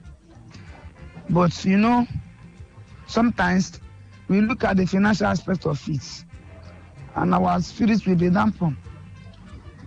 Yesterday I received a call at Seleme Junction. A driver called me, Chairman. They have injured my half, they have blinded my eye, they have taken all of my money. I said, what? Even I tried speaking with the Aburu. The Aburu asked me, will I be in Oyibu and be controlling what is happening in Ellen? No, he told me that after the call, they now run away. But I'm pleading for the police, if the commission can put one he lost at that Eleme Junction, standby team there. At least it will reduce most of this crime. Another experience was at OMA. That should be last 2 weeks. One of my members who called me, he said he carried 2 men and 1 lady. On stopping that lady there, 3 boys came out and used dagger and shoot the lady collect her phone and her bag. That lady was crying. This I'm telling you, it was happening at about 7:30 to 8. On April, last 2 months, one of my drivers also fall victim of such thing at Rumola flyover. He's not up to 1 week. He came out from prison yard. He carried 2 men and 1 lady. Those 2 men, he don't know that they are criminals. On getting to that flyover, they told him to stop, that they have forgotten their phone in one of the restaurants. Immediately the driver applied brake. The lady have to come down for the other guy to come down. Immediately the lady came down, they now held that woman right from there. After everything, the lady was asking, thief. That is how police now came and held the driver. Before you know it, the other 2 boys have run away. The lady was now alleging that the driver is part of those passengers. That is how he went to awaiting trial. But thank God he is out. So this is the experience we are passing through on the road. We are appealing for the Commissioner of Police. At least let there be a pin down team at OMA and LMA Junction. Have you been able to reach out to the new Commissioner of Transport? I tried reaching out to him, but he was very occupied. It was the PPRO that I met that day, and she told me that the CP is very busy. I have not gone back again to officially complain about this matter. No, I mean the commissioner. Have you been able to reach out to him? Not the Commissioner of Police, the Commissioner of Transport. Okay, the Commissioner of Transport. No, we are yet to reach out to the Commissioner of Transport. We are just waiting for this Salah period and the passover of this swearing of the CTC, Caretaker Committee. Maybe by next week from Monday, within the week, we will meet him. Me and my state chairman, another state executive of the driver welfare, we meet him to know how we can assist the Commissioner of Transport in some of the government policies they want to bring out. I will give you an open platform now. What do you want the government to do for, commuters? By extension, even those who probably are not part of your union, but at least there are people who are on the road hustling, trying to make ends meet. What do you want the government to do for you so you can have a peaceful environment where you can do your business? And then I'll ask you another question. What are you also doing concerning your own members? Some of them park wrongly. I don't know why they like parking on the road when they want to carry passengers. So what are you also doing to ensure that also ends? That was the reason why in some of our gathering and meetings, we do invite federal road safety. Like the one we did last, one of the patrol team under DTO Oyibo was present. They addressed drivers that day, told them how to obey traffic rules and so on, how to park very well. You know, Port Harcourt is not on bus all over the state to make sure they obey the traffic rules and regulations. And any of them that go contrary to it, we don't involve in that person's problem. Rather, we allow the law enforcement agency, once he is defaulted, to treat him or push him to the way they like. We also divide our members so they have driver license, because that is the number one authority that you will have as a driver. So in regard to what I want the government to do for us as a commercial driver, fine. There are so many unverified groups of persons themselves as task force, and it is making the job and the work unbearable for commercial drivers to operate. Some put on apron and claim that they are working for ROS team. And once they enter your vehicle, they beat you up, drag you down. where you don't have your government ticket, which I normally advise my members to process because that is their tax. There is no department that don't pay tax to the government. But sometimes unverified people, illegal people, will recruit themselves and come out. Once they are in the numbers, they will overpower the driver and the conductor, even beat the person up. So the government should come out clear, specifically, and point out the particular people that are enforcing whatever revenue inside the transport sector that is coming to the government. Like we help somebody as for defaulting not to process the government ticket of 400, and you'll be telling that person to go and bring 40,000, 35,000. Where did you want that person to get such money from? Is it not adding salt to an injury to that driver? Maybe a driver that is just coming out from his house, maybe his vehicle has fault. On his way coming out, a group of people will not help him. Where is it? In some cases, 7:30, 8 o'clock, you will see the health vehicle, of which by that time the revenue collectors are yet to even come out to their standing point. And you will help somebody, where is your government ticket? Where is your basket? By that time, why there is a specific time to enforce that, ranging from 10, 11, 12. But you will see some group of people, like one of my our vehicle they held at Abale Park the other day. We nearly shut down there that day before they released that vehicle. I said, what? How can you have a vehicle by 7:30 to 8? And you're asking that the person has defaulted? Well, the people that are even issuing the government tickets are yet to come out to their standing point. You see? So I want the Rivers State governor, Rivers State government to look into that. And even if they are giving portfolio or authority to any person, they should not be biased or compromised.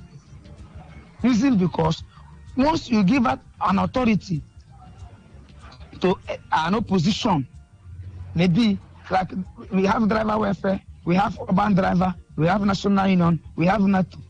As the government body now give it out to one of these people, they can use it and we shut another people's members. That is another thing I want the commissioner of transport to look into. If he's having a meeting with the unions inside the transport sector, he should make sure all the whole parties, no people outside the line. And we have the database of all our members. Also to assist in reducing one chance crime.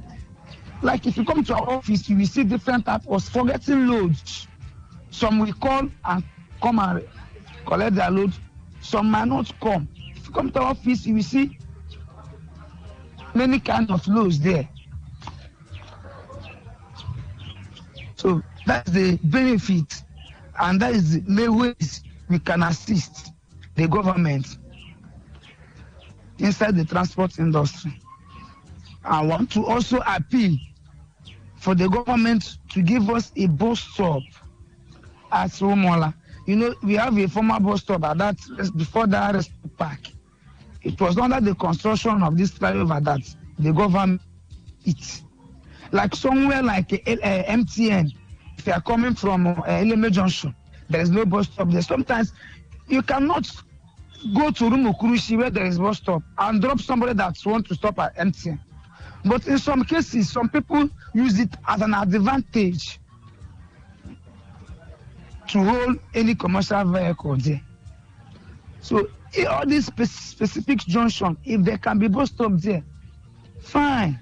At least the work will be more conducive. Even if you are holding somebody for unparking, it will be justifiable. We don't condone illegality. If you see somebody who don't even have house, somebody who don't even know how much a vehicle is being sold in the market, he will come out and be damaging people's property. Side glass, windscreen, in the name of you are doing union work. It's uncalled for. Go to Abana. Go to Abana. You will not see anybody standing with stick. You won't see anybody standing with stick.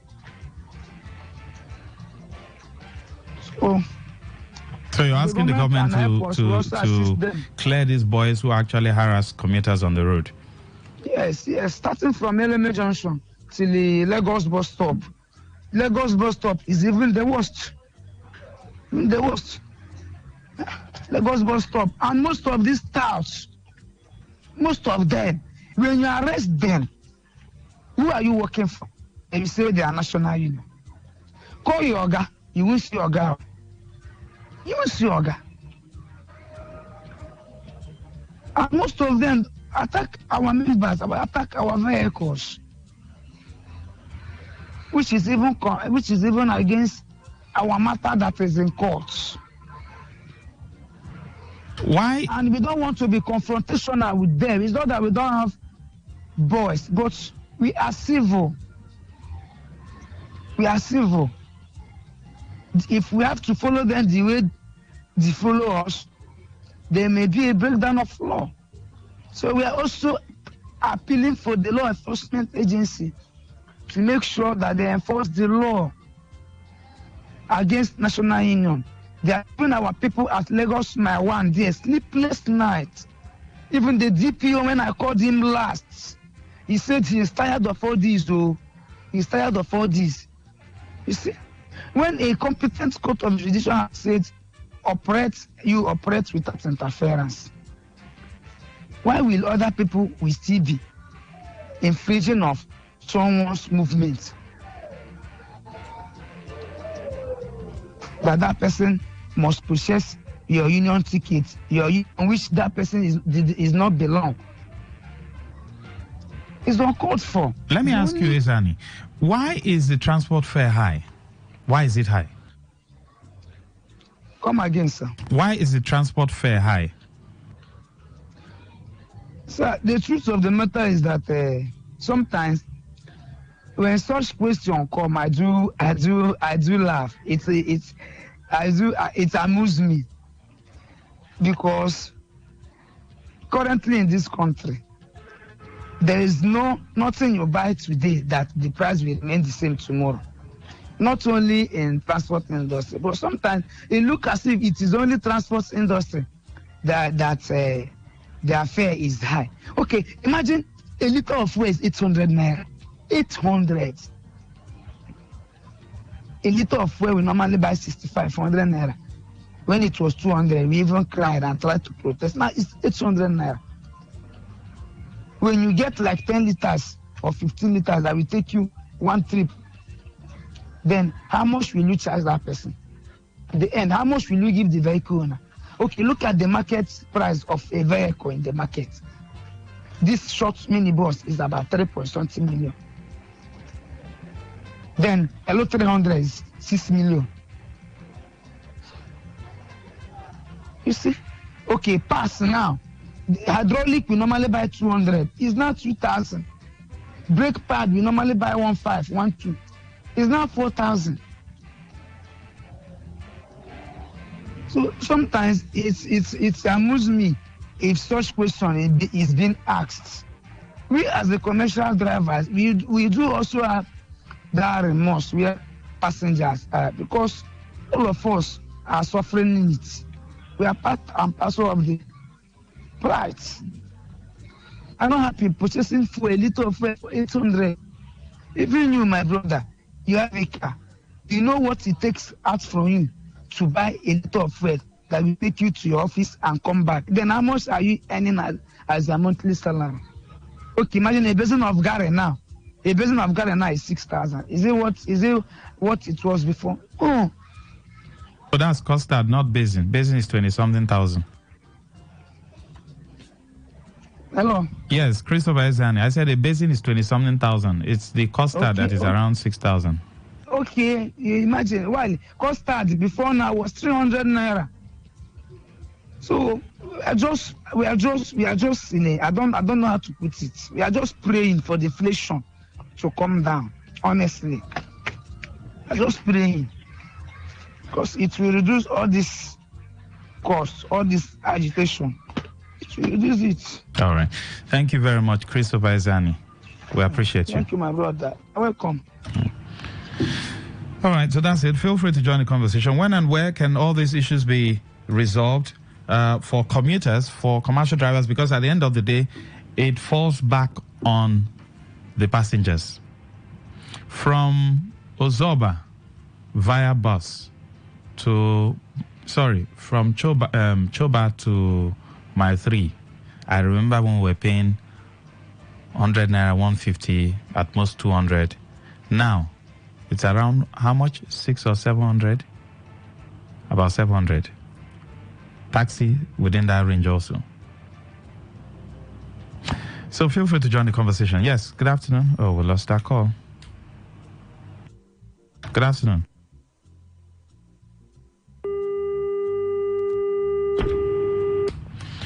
Or you can send in your messages to 0701-9339-962. Bax, let's understand one thing. The burden falls on the commuters, passengers indirectly because it influences the fares collected by the drivers. But will these operators, drivers adjust downwards their fares if indeed the collection has reduced, as your guest did claim or confess? Kanu, thank you. Yes, good afternoon.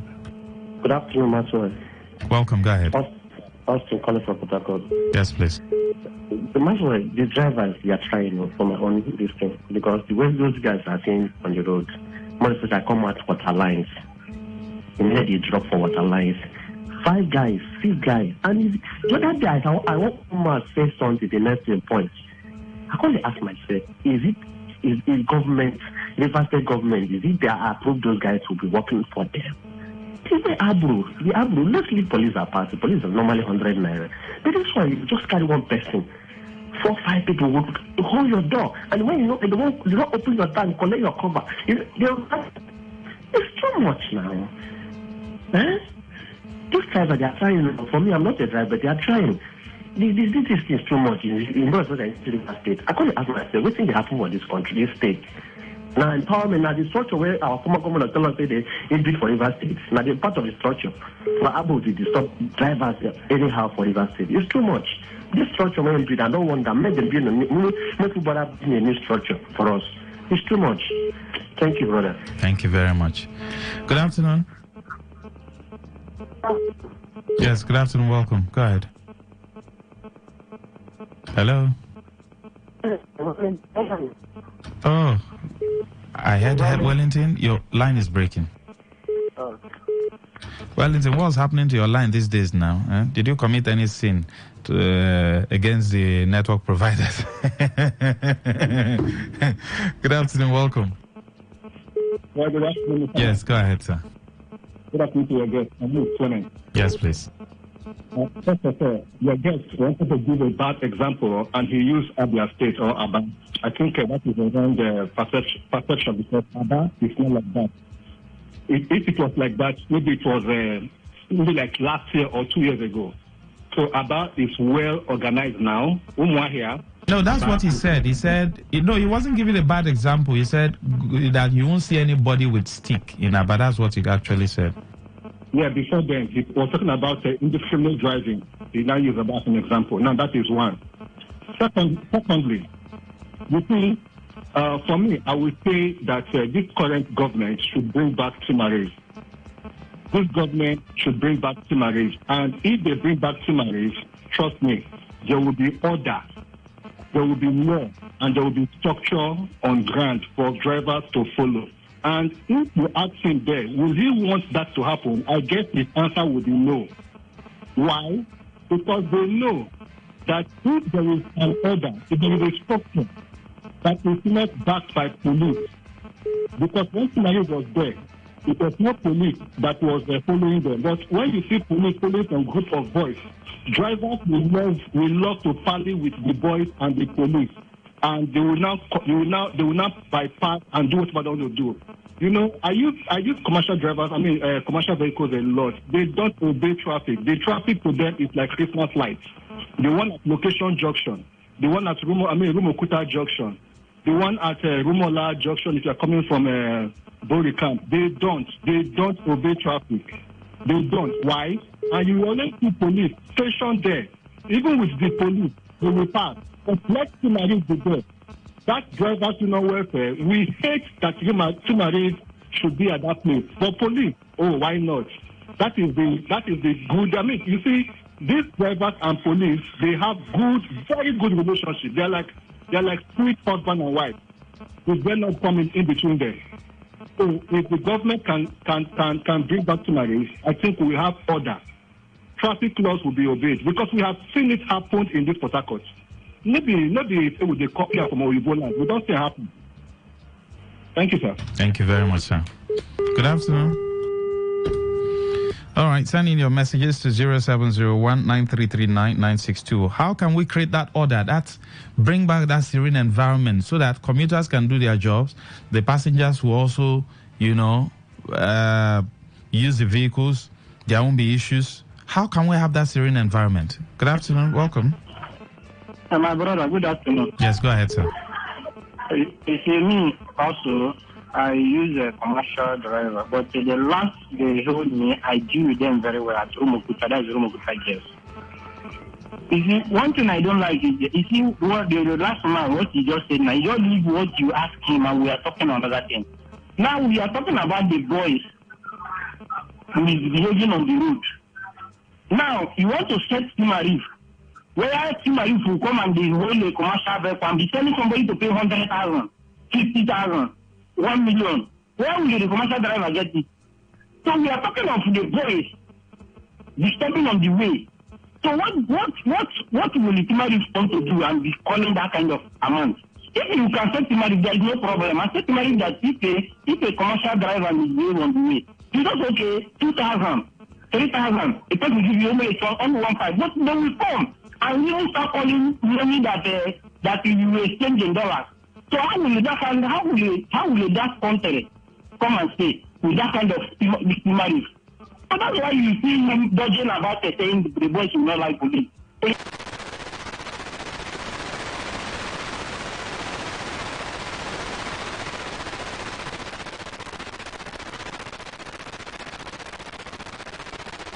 Chris and Yemi Siugo for a power-packed weekend with renowned speakers, Dr. Sam at Reignite Your Fire.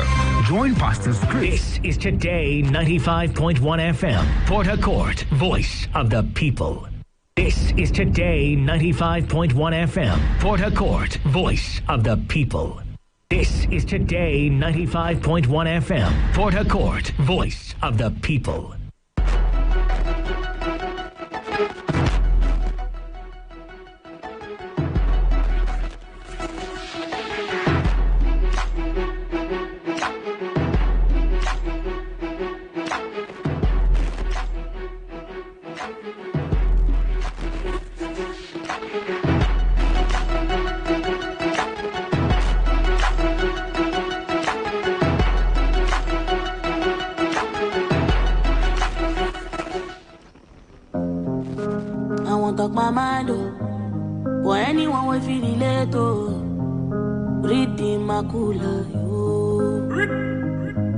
Sometimes it feels like success is a trap, and sometimes it feels like people don't understand. Cause the pressure plenty and the expectations high. Even your day ones were supposed to get your back. Sometimes they was they fight, and everybody has an opinion on how you supposed to live your life. And even people were supposed to show you the way. Now the people they backbite. No be pride, no be ego. Sometimes I gotta change my mind. Sometimes I gotta stay behind. Sometimes I would have to say no. Sometimes I gotta throw water out of my head. May this pressure no go drive me insane, no. So if you see me outside and I no greet you, no vex, papa, my head is full, oh. And baba, you know the level. Now this house is like this.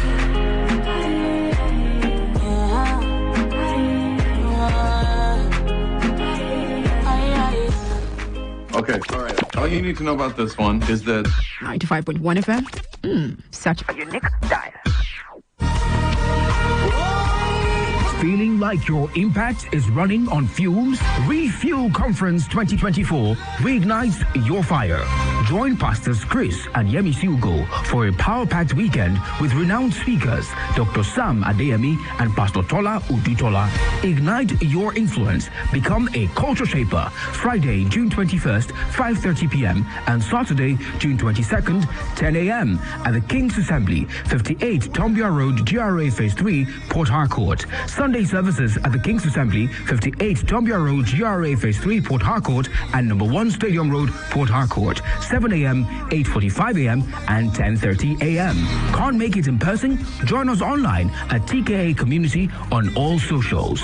This is your call to refuel and become the influence your world needs. Talk radio. I listen to a lot of talk radio. 95.1 FM.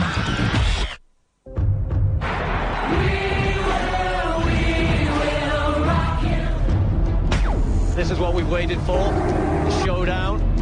The fastest men in the world. Hearts racing. One light, two lights. They're backing off and backing. Pulse rising. Who will come out on top? Who'll take 3 lights more? He's ready to be the star. The anticipation. Powerful, strong. There's Beckham. Time, Tyson get right. Rolled all the way. He's looking around. The heart stops.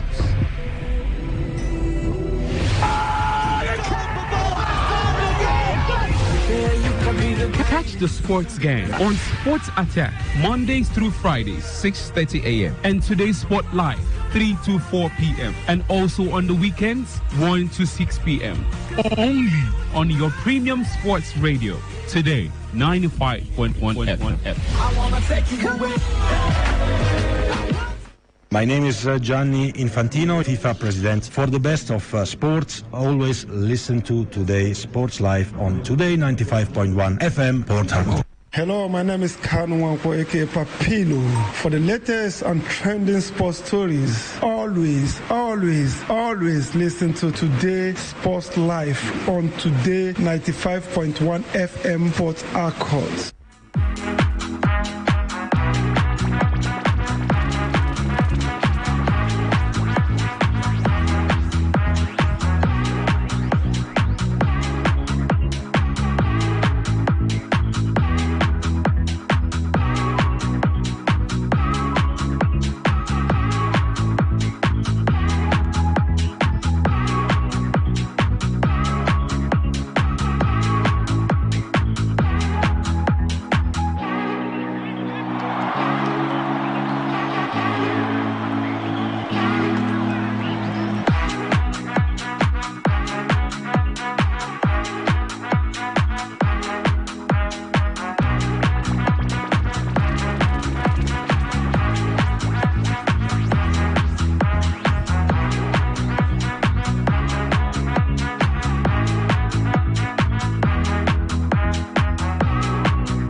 Well, a good and wonderful afternoon to you, our lovely listeners, and welcome to Today's Sports Live on your premium top user sports radio station today, 95.1 FM and TGIF. Thank God it's Friday because we have a weekend upon us. Yes, the weekend does begin today, and you know how we do it from the 3 o'clock hour on Today's Sports Live on Friday is the fan special edition where we let you to, have your say on what you want to talk about or what we have for you on the menu. Today, I think I'll let you have your say on a lot of the things you want to or have to talk about as regards your clubs and regards a lot of things. Yeah, we have some things on the menu. We're looking at the MPFL. last match day, which will come up this weekend. The Continental slots, the title is already sealed, dead and buried. Enugu Rangers are champions of the NPFL for an 8th time, so that one is sealed. But we're now looking at the Continental slot. Tremor Stars, Enyimba, Shooting Stars, Plateau United. Which of those sides will get the chance to represent Nigeria on the continent? And let's not also forget that one slot to actually be decided, that's for the CAF Confederations Cup through the President's Federations Cup finals, the winner, and that game will be between Abia Warriors and El Kanemi Warriors, who also mean touchlight the possibility of any of those sides actually representing the country on the continent. And let's not also forget that we will look at relegation battle as it regards the NPFL. Let's not also forget that Euro 2024 is upon us, and we'll take a look at some delicate things or some things that have been happening over there in Germany, some of the topical issues there at the moment, and we'll take a look at transfers, give you a hint of who your club is going for, who they've signed or who they've not signed. Well, it's not really been that much busy, not much signing at this point in time, but definitely some underground works and links are out there at this point in time. Well, I'm not alone to do all the talking. I've got the guys here in the studio with me, and I start off with Benjamin Mina. Benjamin, good afternoon and welcome. Good afternoon, Henry. Good afternoon to Young Chooks. Good afternoon to our lovely listeners. It's always good to be here to talk about the happenings and in the world of sports. It was a very I wouldn't say it was a convincing win, but it was a win. A win is a win against Spain against Italy yesterday. It was former winners against the defending champions, and it was a very fierce encounter. But all the same, Spain progressed to the next stages of, the knockout stages of the Euro 2024 was a good one. So far, Ukraine actually losing out to just a few minutes into the second half. They're actually losing to Slovenia. Slovakia. And I'm not shocked, but I think the Ukrainians need to do more, considering the fact that they lost the first game against Romania. So 3-0. It was a bashing for me. I think they actually need to give a convincing performance, but it hasn't been the same.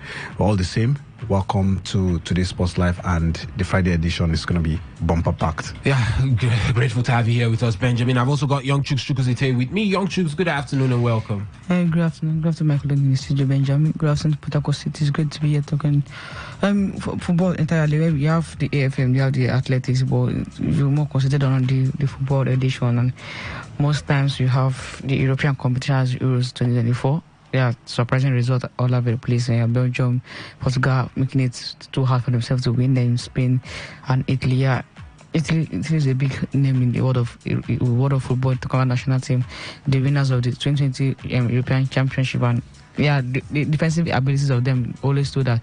They will actually try to drag the game and make the game boring. But I think the Euros are actually coming to a place or to a point where the big boys will actually come to place, and now they will not separate themselves for the small boys. That's the likes of maybe Ukraine. That's actually losing. They're about to lose their second match if the way the things goes like how they are at the moment. So I feel it's good to be here. Let's talk football entirely.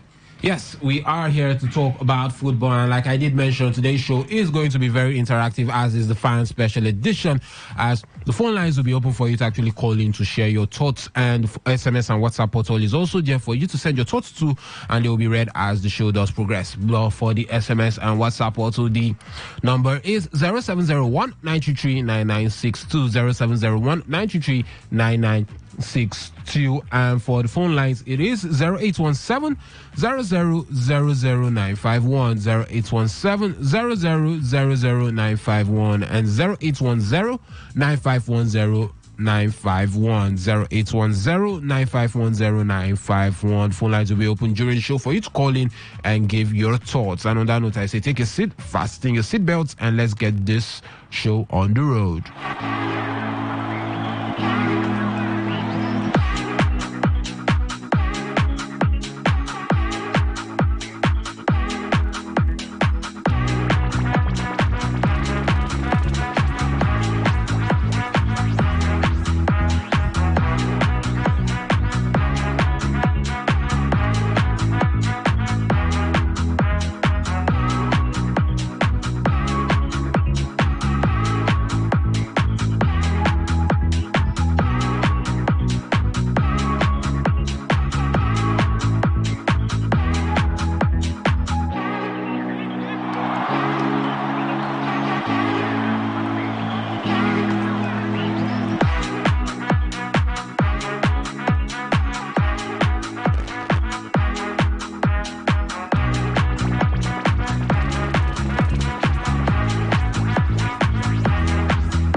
And now let's run through the fixtures we have for match day 38 of the NPFL, which comes up on Sunday. Yes, Gombe United will host champions Enugu Rangers over there at the Pantami Stadium in Gombe. Yes, relegated Gombe United will host champions Enugu Rangers. Aqua United will host Rivers United in a game that could make or mar Aqua United, that could decide whether they stay in the NPFL next season or they go down. Kano Pillars will host Lobby Stars. Kwara United will welcome relegated Heartland FC of Owerri. Bendel Insurance will host Bayelsa United, who are also fighting for survival, while Remo Stars will host Katsina United. Niger Tornadoes welcome Sunshine Stars in what seems to be a relegation. No, Sunshine are actually safe now at this point in time. So, but for Niger Tornadoes, this is also a game they need to win as things do stand. Yes, Niger Tornadoes do need to win the game as things do stand to actually, beat the relegation on the last day of the season or the drop. Enyimba will host Plateau United in a must-win game for the Aba Elephants. Yes, because if Plateau does win, they do usurp them, and they may end up being lesser than even fourth at the end of the season. Shooting Stars will host Sporting Lagos. Shooting Stars are must win to make it to the continent, and Sporting Lagos are must win to also stay up in the NPFL next season. What happens on that day? Doma United will take on Abia Warriors, and that's the last fixture for match day 38, or the last match day of the NPFL. And I mean, guys, it looks like Ukraine has actually equalized. Benjamin, what happened there in that one? I think it was a blunder from the player of Slovenia actually losing that game, actually losing the ball in a critical position where it was a swift counter from Ukraine, and then there was a through ball which the striker actually slotted it into the back of the net, and it's 1-1, game on. Yes, 1-1 game on, and Slovakia are currently playing out a 1-0 draw with Ukraine, and wait to see how this game will actually end or turn out between now and the 90th minute mark. But let's head over to the tables and see how things stand at certain key areas of the NPFL. Enugu Rangers definitely champions, you know that already, 67 points after 37 games. Remo Stars are second with 62 points after 37 games. Enyimba are third with 60 points after 37 games, while Shooting Stars are fourth with 59 points after 37 games. Plateau United fifth with 58 points after 37 games, while Lobby Stars are sixth with 58 points after 37 games. So I mean, all these sides between Remo Stars and Lobby Stars, they can still find themselves on the continent come the end of the season on Sunday. So we wait to see what they will actually put up. For Rivers United, they are actually 8th on the table with 53 points after 37 games. And for the relegation battle, we already know the relegated sides in Heartland FC and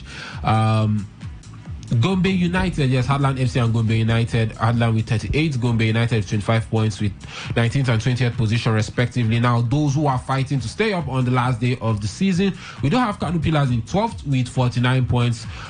Kwara United in 13th with 48 points. Niger Tornadoes in 14th with 48 points. Bayelsa United in 15th with 47 points. Aqua United in 16th with 46 points. Sporting Lagos are 17th with 46 points, while Doma United are 18th with 43 points. And guys, let's start off with the top half of the table, and I come over to you, Chukwuzite. I mean, first off, do we see the table remaining as it is after the last day of the season? Which sides do you see making it to the continent, or does it stay as it is, or does it change? Which sides do you see, or what do you see happening basically? I think it remains the same. Enyimba takes the last slot from the league, and Remo Stars actually go to pick up the Champions League ticket because of they're going to remain second at this. As you say, they're going to play a tough opponent in Katsina United. They have nothing to lose at this point in time. I think the key fixture will be the Enyimba versus Plateau United. Now, anybody that wins actually makes it's easier for the persons to pick a ticket or get a strong good on the ticket, but not forgetting an outside chance for Shooting Stars, who they have been solid this second half of the season. If you look at, they are playing a relegation threatened side, which is Sporting Lagos. I think that two key deciding matches on match day 38. And what's the best thing to actually happen? Look at the last day dramas from the EPL. This will happen in the La Liga. So why can't we actually enjoy our own last day drama in the Nigerian Professional Football League? And if you watch if you watch critically this season, I see Enyimba for the past 6-4 after the game against Enugu Rangers, they have dropped a lot of their head have been down for a period of time, and the draw against Bayelsa United. And so I wish I hope Aba fans will be hoping for a change in fortunes, because if they drop points against Plateau United, it means Shooting Stars are on their way to the continent if they mistakenly win the game against Sporting Lagos. I beg your pardon. So it's every game to play for. That's every minute counts in the game against Plateau United and Enyimba. The same goes for Shooting Stars and Sporting Lagos. So I feel it's just going to be, Enyimba have always shown that strength to withstand pressure at some point in time. Yeah, look at the Super 6 last season with under Finidi George, and you look at even at some points when Yemi was appointed or was actually doing an interim job when Finidi George was not around the corner. But it's just, you see that the sustenance of the team has been good enough for the both sides. So it's we're looking for the strongest in the continent, but I think anybody that picks up the ticket is deserving. Well, will I want an Enyimba team to pick up the ticket? I think yes, and maybe a surprising ticket for me if it's the Enyimba fails to pick up the ticket. I think anybody that have to play, another outside chance is going to be Shooting Stars, because I think they're favourites to go to the continent. I don't see Plateau United going to Aba Starship Stadium to beat Enyimba, take all 3 points in Aba. I think it's going to be an impossible move for Plateau United. If they do it, I do not say they can't do it. Yeah, but the mountains are too high for them to climb. If they do the miracle and get that elusive 3 pointer, I think that's going to be great for themselves. But I think they will still miss it by a whisker, because Shooting Stars is going to play at home by a team that's not good in form and they're not strong enough to withstand their pressure. Okay, and Benjamin, Enyimba, I mean, how confident can they be? Because, I mean, this is a side that has not won their last 2 games at home. They've drawn them, and yes, the gates have been thrown open, fans come in, watch, support, and let's see how we can make it to the continent. But, I mean, let's wait. Now, you're also playing a Plateau United side that need to win to even have a chance of making it to the continent. Is there a possibility where we see Enyimba actually dropping points in that game? Well, I think Enyimba has shot themselves on the foot, because after, like Chuks have said, after the game against Enugu Rangers, they actually, lost. I think they lost all 3 points that game, and that's not the first this season. We've seen the game against Remo Stars where the referee had to do an imaginary VAR, and that aside, points shared, and then now the Enugu Rangers game, and after the Enugu Rangers game, they've not won any game. Even at home, they had to draw. So it's quite difficult for them. Let's see, because at this point in time, everybody's looking on how to end the season high. Looking for some are looking for qualifying for the continent, while others are actually fighting relegation. And I think at this stage of the season, Enyimba needs to look inward, get what it takes, and then see how they can salvage all 3 points. Yeah, can Enyimba do it? I think yes, they can actually do it. First, they are playing at home, and then it's about momentum, keeping the momentum alive. That moment of brilliance where one of the players can actually take the bull by the horn and then salvage all 3 points for the Aba club, but at this point in time, I think they are actually down when it comes to morale, because they've not won games. Their past 2 games, they've not actually won during the last game, and I think it's quite. It's going to be a very heavy one, because both teams are actually fighting for something. Sunshine Stars and then.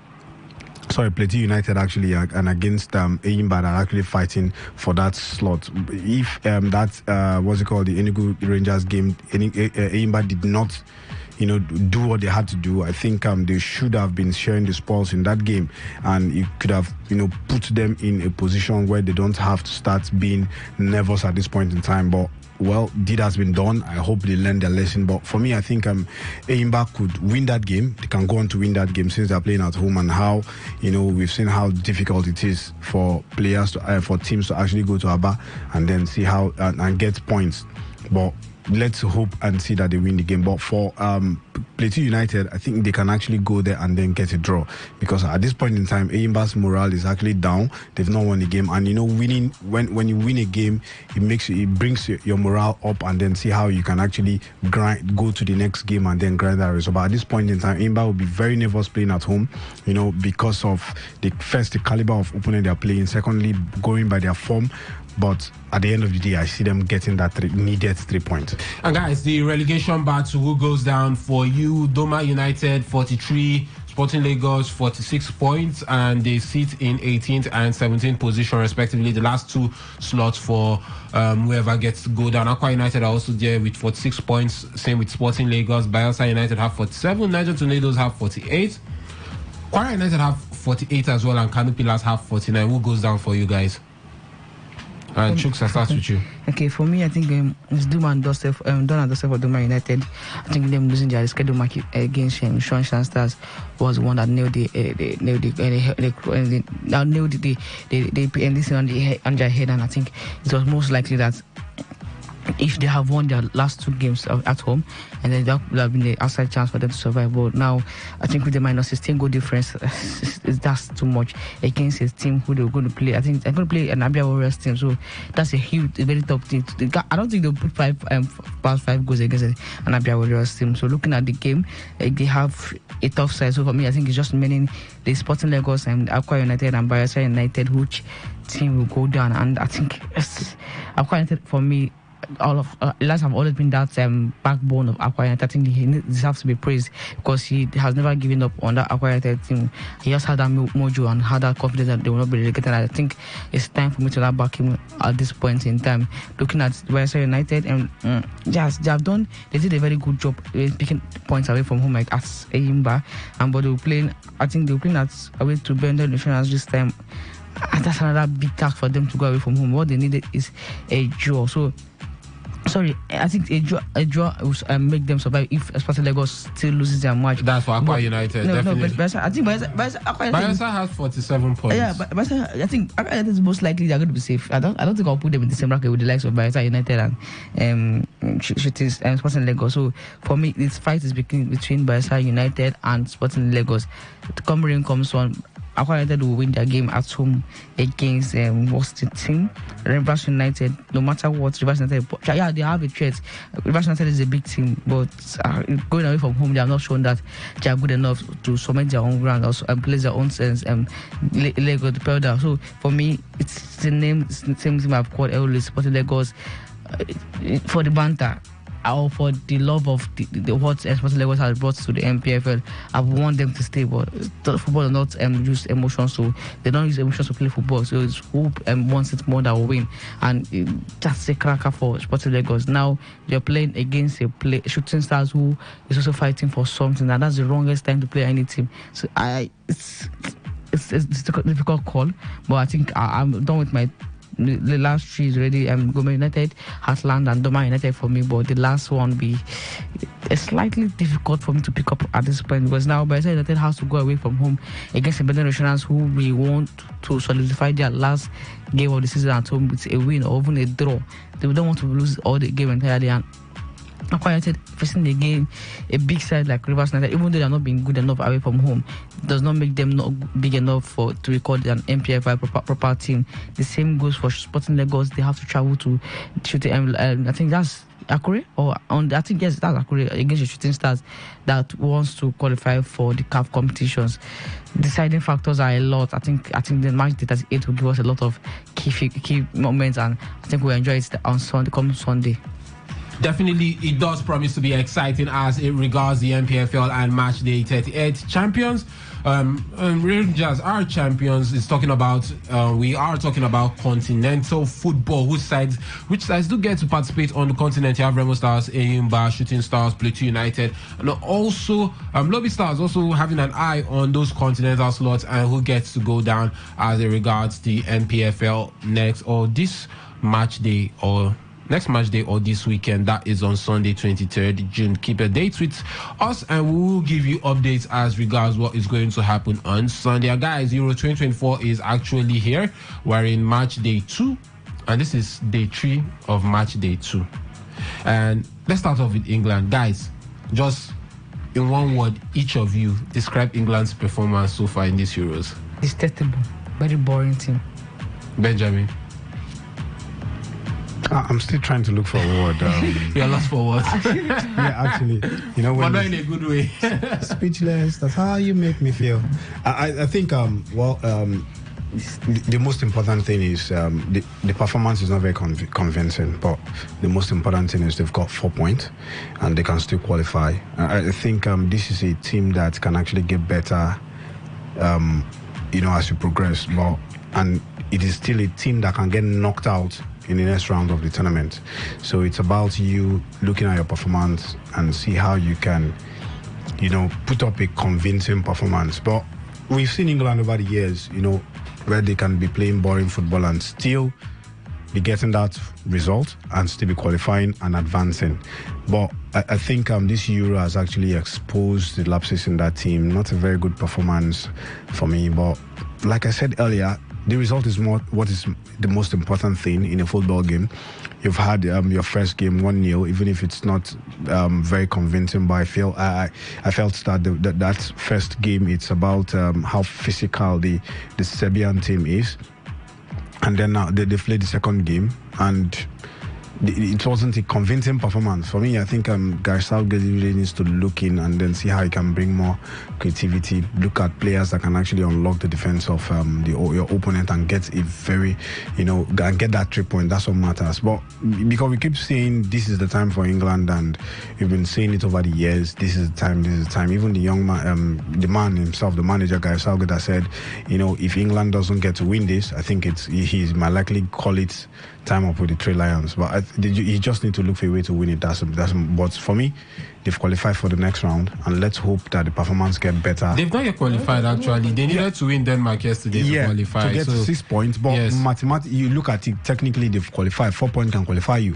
even if not as the group winner. Let's paint the scenario. Let's qualify as the best loser. Denmark has 2 points. Let's paint this scenario. Let's say Slovenia defeats England. Slovenia has 5 points. Yes. And let's say Denmark wins. Denmark has 5 points.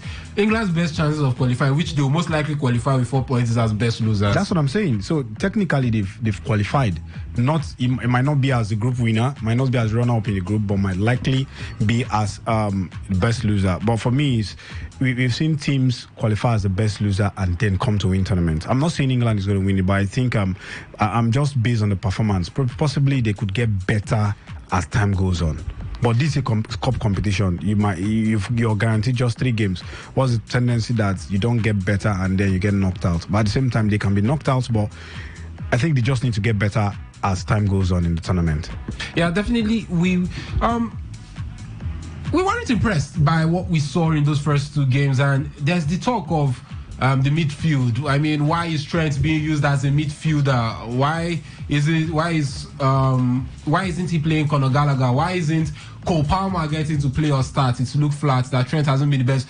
Well, statistically yesterday, he looked like England's best player on the field of play if you look at the stats yesterday, although the performance wasn't necessarily the best. But, I mean, quickly, has that experiment worked? Should he still stick with it, or should he change or tweak something in the side? I think Gareth Southgate is actually looking at the vision of Trent Alexander-Arnold.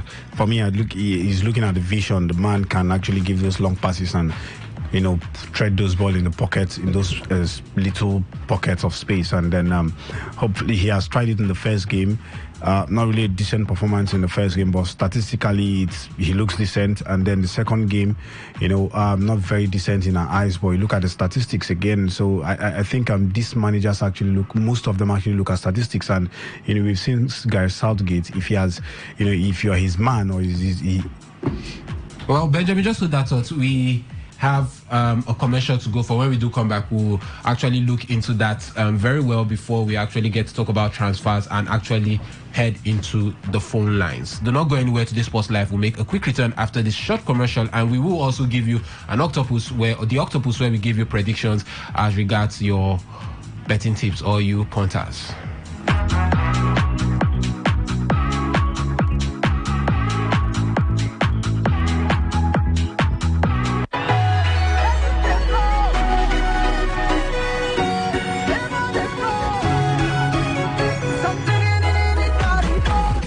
Feeling like your impact is running out of fume?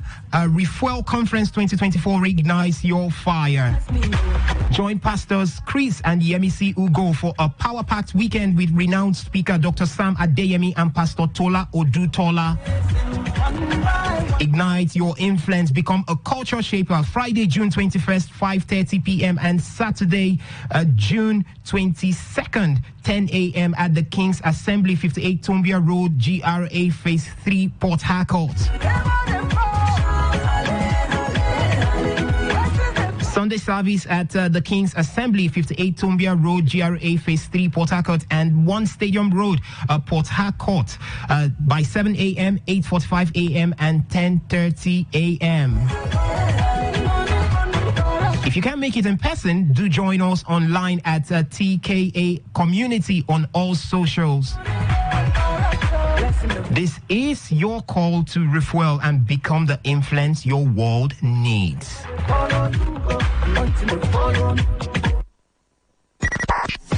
95.1 FM, voice of the people.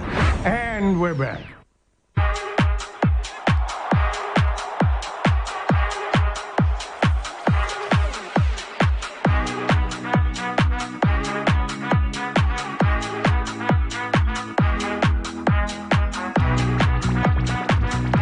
Welcome back. This is still Today Sports Live on your premium talk news and sports radio station, Today 95.1 FM. Well, thank you for staying with us as we went on that quick commercial. But before we get to hear from Benjamin as regards what he thinks about the experiment of Trent Alexander-Arnold in midfield by Coach Gareth Southgate, let's give you some tips as regards the pointers. Give you some ideas, or help you with your potentials or your chances of having a green or good weekend and smiling to the bank. Well, we have the Octopus up next for you.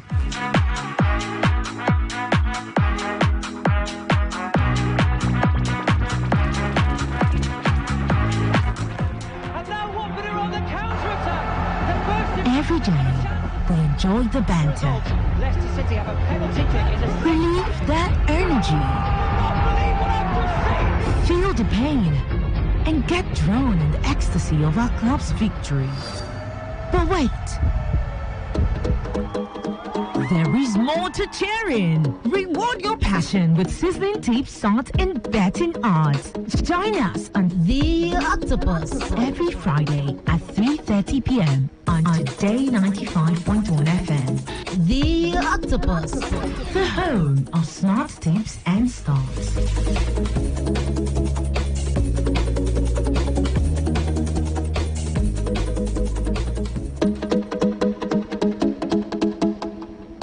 Hello, State Kings and Queens. Welcome to the home of sports betting tips and odds.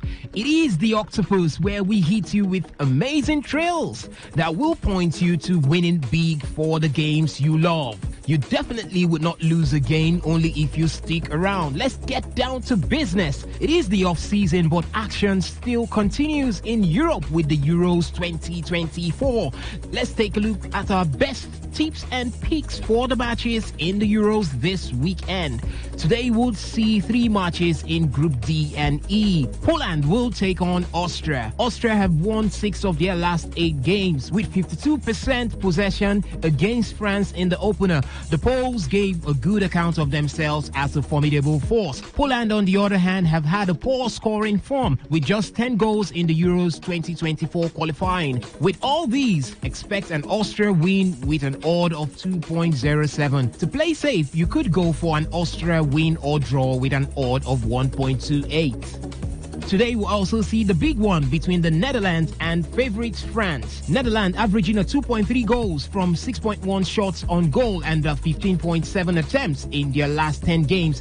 France averaging an 18.7 attempts, 7.2 shots on goals and 3.5 goals. One thing is sure, we would see a harvest of goals. Playing a both team score with an odd of 1.73 would be a good one, or safely go for an over 1.5 goals with an odd of 1.32, and that will be it. Saturday would see a couple of keenly contested clashes. Turkey will take on Portugal. No doubt, Portugal hold a better head-to-head record over Turkey. But Turkey had the most shots and recorded the highest expected goals total of any team in match day 1. Expect a Turkey to pull a surprise. And any team win and over 2.5 goals of 1.8 odd would be a nice pick. Or play safe with an over 1.5 goals with 1.24 odds. Belgium will take on Romania. An expected Belgium will be coming out guns blazing to obtain a win, having lost their first game to Slovenia. A Belgium straight win is what we expect with a 1.48 odds, or better still, play it safe with Belgium win either half, 1.25 odds. And on Sunday, both Group A heavyweights will take on each other. With 6 points and an impressive display against Scotland and Hungary, Germany have already sealed their progression into the knockout round of the tournament. With that in mind, there may be a temptation for Julian Nagelsmann to experiment with his squad. Expect a squad rotation, as this may not guarantee that formidable German machine you saw in the first 2 games. A Germany win or draw with an odd of 1.2 would be the safest bet. You could take the risk with giving a 2-goal handicap on Switzerland to win with an odd of 1.4. Alright, that is our latest picks for this weekend, as Octopus will return next week. Always remember that betting is not for persons under the age of 18. Bet responsibly. Marching on to a green weekend.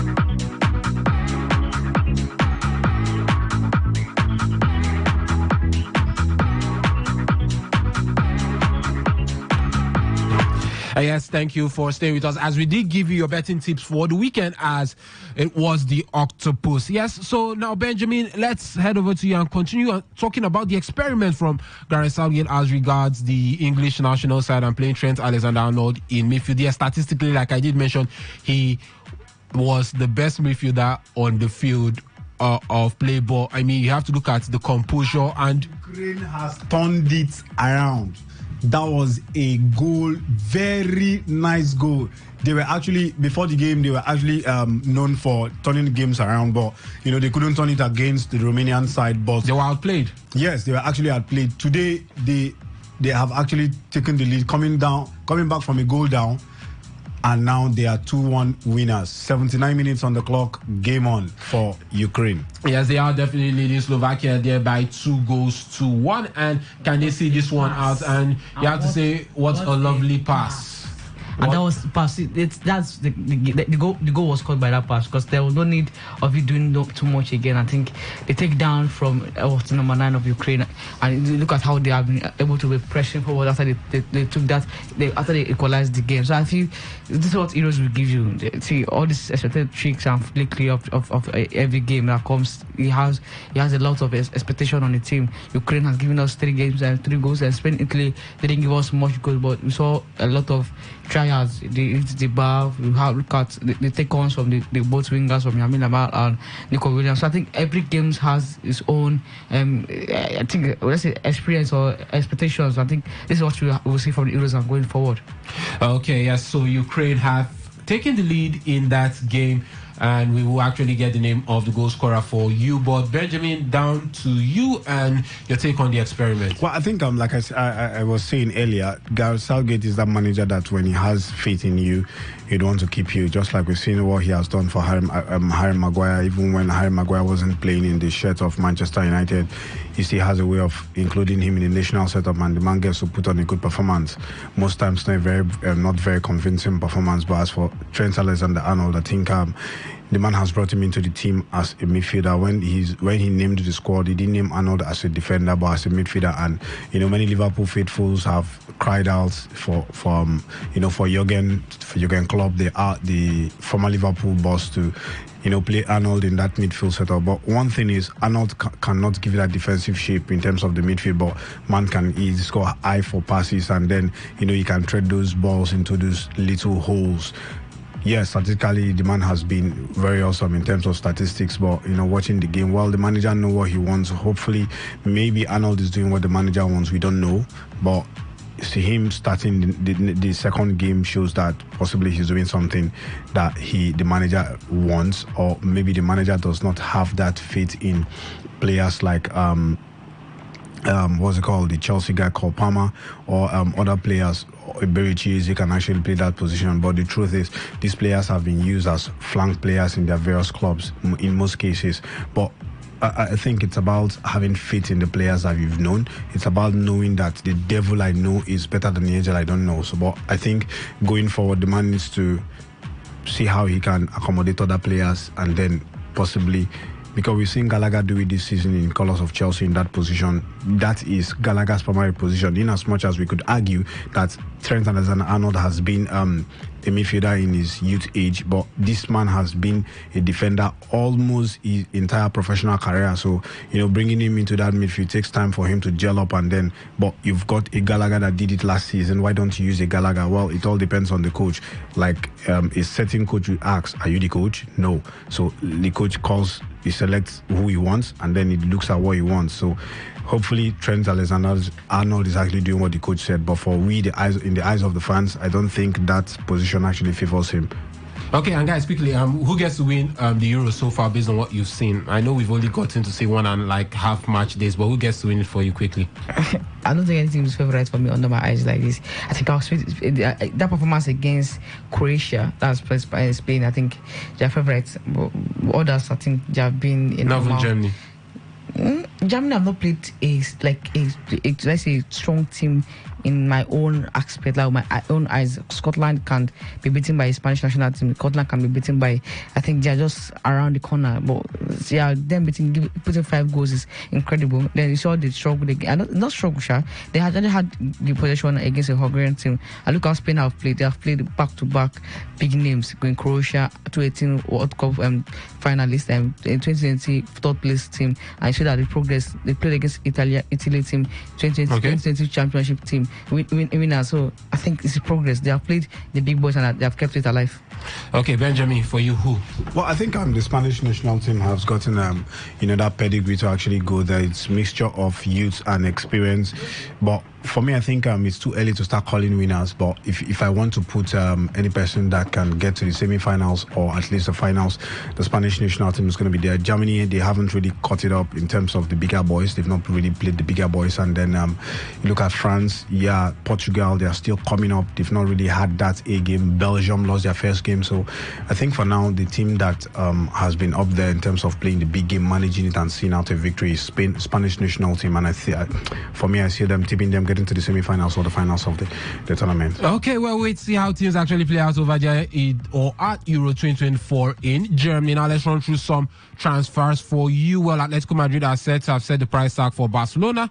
Target Joao Felix. Now, Marca is reporting that Atleti has set the price tag of 60 million euros for the forward, as any club who is looking to sign him will have to cough out that figure to actually get the 24-year-old. Do Barcelona have the money for him? Well, Guillem Balegui, the renowned journalist, is reporting from Spain, is actually reporting that Chelsea have asked about 18-year-old Barcelona forward and striker Marco Gui. Yes, he only cost 6 million euros and they are considering signing him. Chelsea, will they be able to get their man Marco Gui? I mean, Chelsea has been linked with a lot of strikers this transfer windows, from John Duran to Samuel Omoriodon, and I mean, they're still getting linked. One reports have it that Liverpool head coach Arne Slot is eager to make a bold transfer move for Ada Güler from Real Madrid. Now, Güler did join Real Madrid last season and has been one of the most impressive players at Euro 2024, but the additions of Endrick and Kylian Mbappe look to have pushed the man down the pecking order when it comes to the Madrid team on and forward line. And according to Team Talk, Slot wants to move for the 98-year-old winger, and Gola will reportedly be the most likely forward to give way, although Rodrigo is also being linked with an exit. Gola, Rodrigo, the names being mentioned as regards players to exit Real Madrid. Well, Fabrizio Romano is reporting that Borussia Dortmund are looking to sign Freddy Kadioglu all the way or from Fenerbahce, as they have missed out on their left-back target, Ian Martin, as he's close to joining Premier League side Aston Villa. Well, Aston Villa and West Ham have joined Liverpool in the battle for final defender David Hanko. Well, the man is currently on the pitch of play. Yeah, so I mean, the man was stretched out of, but he was playing for Slovakia earlier today. And also, Aston Villa have reached personal agreements with terms as regards personal terms with Ian Martin for his move from Chelsea to Aston Villa. Now, reports have it that Premier League clubs have offered Sergio Roberto a chance at leaving Barcelona and getting to play in the Premier League. Chelsea are also set to land. Okay, that's as regards women's football. Sandy Baltimore from Paris Saint-Germain. But, I mean, Benjamin, Chelsea are literally being linked to almost every striker in the transfer market. It's always like that. And young boys, not proven strikers. It's always like that when you've got a good, young manager a new manager actually coming into the setup, and then he has to get linked to players and then see how it is. And it's like that when you've got a owner that actually spends money without knowing or knowing little or more of getting to know that player very well. That's how it is. And then they've gotten the likes of Nicholas Jackson, and most of the players that didn't actually work out for them. So it's about clearing and forwarding for Chelsea. Okay, let's go to the phone lines to actually get to hear from you. Who do you want your side to sign, and who do you think your side should be actually interested in, and what do you make of the players that are being linked to your team? And also the NPFL, we're entering the final match day of the season. What are your expectations for your side? And also Euro 2024, which team has impressed you most so far? And what do you make of England's performance and the experiment of Gareth Southgate with Trent Alexander-Arnold in midfield? 0817 00 00951, 0817 00 00951, and 0810 951 0951, 0810 951 0951. Hello, caller. Good afternoon and welcome to the show. Hello, good afternoon, hello. Good afternoon, everybody in the studio. Good afternoon. Name and location. My name is Favor. I'm calling from Milwaukee. Okay, Favor, please go ahead. Well, talking about the Euros, I think that the team that I've watched that have impressed me most is basically Spain and Germany, because the two teams play as a unit. But I will fancy Spain a bit because I've watched the Germans. I think that the Germans have one focal point, but Spain play collectively. That Spain that we know of 2010, I think that is the kind of Spain that I've seen that is very, very aggressive on the ball, not letting their opponent touch the ball. Because yesterday they were actually very dominant against an Azuri side from the starting to the finish. Then talking about my club Arsenal, I just heard the news that they are close to signing a Sporting CP striker, Victor Gyökeres. Is that true? Victor Gyökeres, we actually confirmed that for you, but nothing. We haven't heard anything as regards that. We know Arsenal are looking at strikers. Benjamin Sesko did turn them down. There are reports that they are going for Victor Osimhen now. There are also talks of Gyökeres being the man, but nothing concrete yet. All is just rumor at this point in time. Okay, thank you, sir. Okay, thank you very much. Do well to keep the calls coming in. 0817 000951 and 0810 951 0951, or you can send your thoughts to the SMS and WhatsApp also, which is 0701 933 996. To Chelsea fans, what do you make of your side actually going for Samuel Moriodon, John Duran, Marco Gui? I mean, you were talking about you not scoring goals, and they are not going for any proven striker. They're still going for young boys looking to spend big money on them. Hello, caller. Good afternoon and welcome. Yeah, good afternoon. I'm calling from Port Harcourt. Okay, Salah West, please go ahead with your thoughts. I think Plateau United has no chance, even if they draw, because they can't beat Imba there. They will be on 60 points. I think they're on 58 or 59. 58 points. Okay, they will just be on 59. So I think anybody should try and beat Plateau United to qualify. Though City Star, they are the closest, team to Enyimba. But I don't know. This Lagos side, Sporting Lagos. Sporting Lagos, yeah. Sometimes they are very stubborn, Sometimes they are very stubborn. They think it's a match, you can just run them over. They will just get a draw. So I think Enyimba has a better chance than Shooting Star and Plateau United. But for Remo Star, they will take a second position. Yeah. Thank you. Thank you very much, Sele West, for that one there. Do well to keep the calls coming in. And also, Arsenal fans, which striker do you want to see coming in? Liverpool fans, which players do you think Adagula would be a good signing? Hello, caller. Good afternoon and welcome. Good afternoon. Marvelous from Kinga. Okay, please go ahead with your thoughts. Concerning the MPFL last day, I would fancy Enyimba to pick up the continental ticket than any of the other teams. And I want to ask a question. NPFL still going on with their plan to do All-Star 11? We don't know as regards that yet, but any information that does come out will actually pass that one on to you guys. Okay. And concerning the Euros, I think Germany are going to win the Euros because looking at how all competitions have gone, all the hosts have been the ones winning, like Ivory Coast and Qatar. So I think Germany are going to win this year. Okay, so you're going for Germany?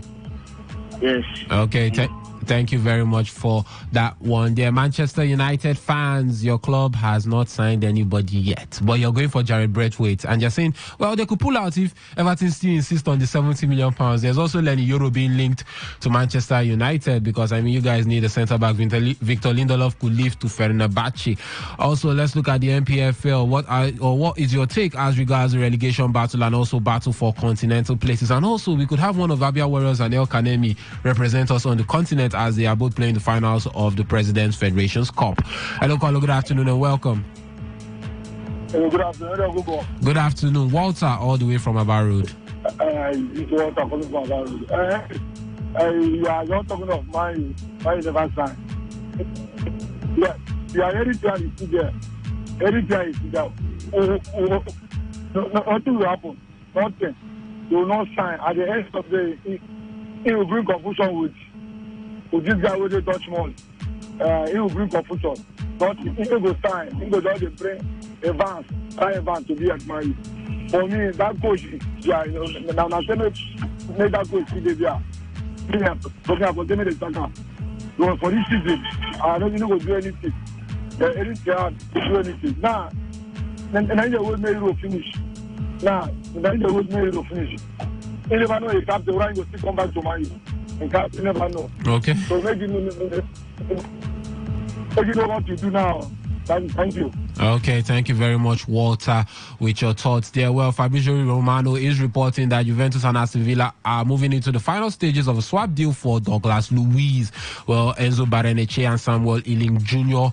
are part of that deal, and the fee will be between 25 to 30 million euros to Aston Villa, and Douglas Luiz goes the other way. So Douglas Luiz goes to Juventus, while we have Enzo Barrenetxea, Samuel Ealing Jr., and a fee between 25 to 30 million euros going to Aston Villa. Well, you might want to say wonderful business from the Villains, and Team Irebunam has joined Everton from Aston Villa on a permanent deal as his medical was done yesterday. Fabrizio Romano also reporting, and Lewis Dublin is joining Aston Villa from Everton with his medical scheduled to take place today. Keep the calls coming in. 0817 0000951 and 0810-951-0951, or you can send your thoughts to the SMS and WhatsApp portal, which is 0701-933-9962, 0701-933-9962. Now let's go to the WhatsApp portal to take some of your messages over there. And this one says, so Mayu hasn't signed any player yet. I'm not happy about their business in this transfer window. They need to sign players. You didn't give us your name, but your number ends with 4135. Well, we feel your pain. We understand your pain as a Manchester United fan. Finishing 8th last season, and yes, you did win the FA Cup, but not signing through the door yet as things do stand. I think it's about continuity. Most United fans are actually not they don't know what to expect from Erik ten Hag this season, and it's about continuity. Like Silhouette just called called and said nothing is going to happen. They still have to continue in their misery next season because they didn't actually sack Eric Ten Hag. So the United faithful are being divided at this point. One side wants Eric Ten Hag to continue, the other side don't want him to continue. I don't know what to expect from the man.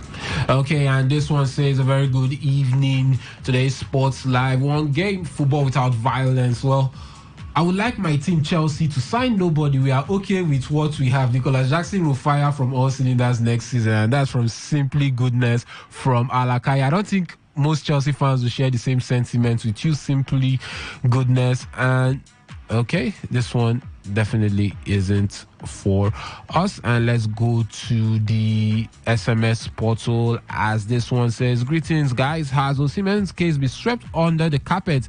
If NFF fails to sanction Osimhen, I promise never to watch Super Eagles again. And that's from Murphy from GRA. Well, the NFF did release a statement saying they are focusing on other things as regards qualification for the 2026 FIFA World Cup, and any talk or news of them banning Osimhen is actually false. So, I mean, that's according to the NFF, and that's what we have as regards the Victor Osimhen situation now. So let's see if we can take one or two more calls before we get to run out of the studio. 0817 0000951, 0817 0000951, and 0810 9510951, 0810 9510951.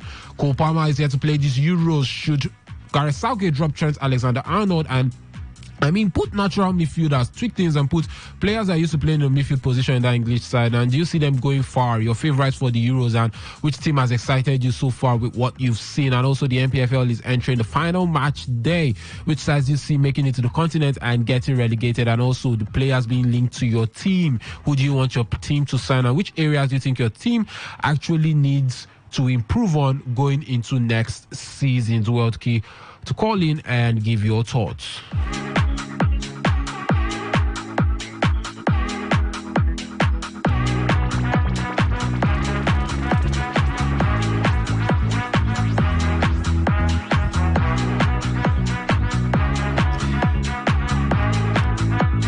Benjamin, quickly, before we actually do run out, just quickly, you're Liverpool. There's a possibility you could get one of Rodrigo and Adagola. Maybe money might be an issue, but I don't know. Who do you sign? And quickly, who do you sign? And which player do you think you want or be willing to let go of to get one of these guys in? I think you look at that midfielder, Thiago Alcantara has left, so there's a void there. Liverpool needing a natural midfielder in that angle. Well, for me, Rodrigo is a very hard-working player. We've seen him in the colours of Real Madrid, where the man has to, you put him in number 7, he had to work as a winger and then come back to defend. That's how energetic the man has been, and his experience. Well, Adagula is actually a young lad coming through the ranks. He's just 19, and you look at the future, we've got a couple of players. Well, I don't know, both of them are good players, but for me, I have to go for Rodrigo because of his experience and how the man has the energy level of the man, and how the man can actually play different positions. For me, I'll go for Rodrigo for his experience and flexibility in terms of playing other positions. Okay, ladies and gentlemen, that's the much we can actually take on the show this afternoon. But before we do leave, Ukraine did defeat Slovakia by 2-1 in the first game of Euro 2024 for today. Yes, that's the first game for today of match day 2. Well, my name is Harry Ogugu. I did the show with Benjamin Mina and Young Chooks Chukwuzete. The sports crew will make a return tomorrow from 1 to 6 p.m. for the marathon. We'll make a return from 1 to 6 p.m. tomorrow for the marathon edition of today's Sports Live. But before that, we'll actually be here with you from 8 p.m. tonight for the coverage of the Netherlands and France game. That will be the last game for today's fixtures of match day 2 as regards Euro 2024. But until then, I say stay safe, stay blessed, and enjoy the rest of your day. Bye-bye.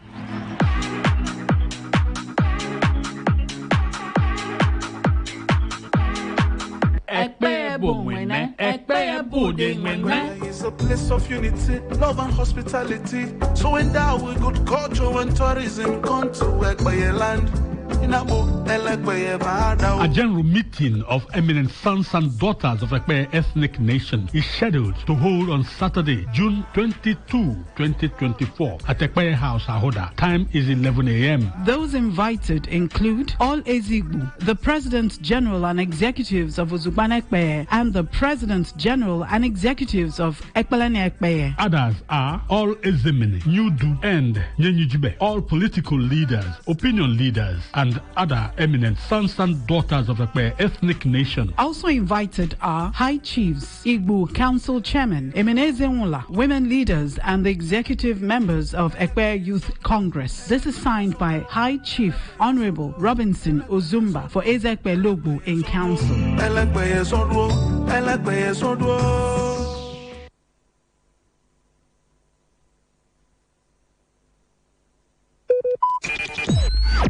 Talk radio. I listen to a lot of talk radio. 95.1 FM. Today, 95.1 FM. Port Harcourt. News update.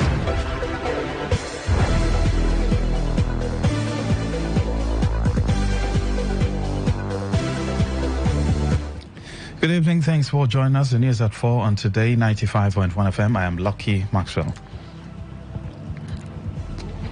Nigeria's foreign exchange reserves increased by 5% to $33.58 billion in the last 2 months. This is according to the latest FX data from the Central Bank of Nigeria. The foreign exchange reserves figures represent a $1.47 billion increase compared to $32.11 billion on April 19, 2024. The Monetary Policy Committee, during its 295th meeting, reiterated its commitment to boosting Nigeria's external reserves.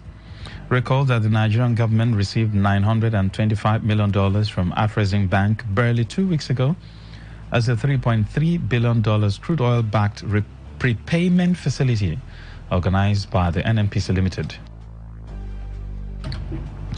The federal government has begun the proposed audit of the 2.7 trillion naira fuel subsidy claim by the Nigerian National Petroleum Company Limited.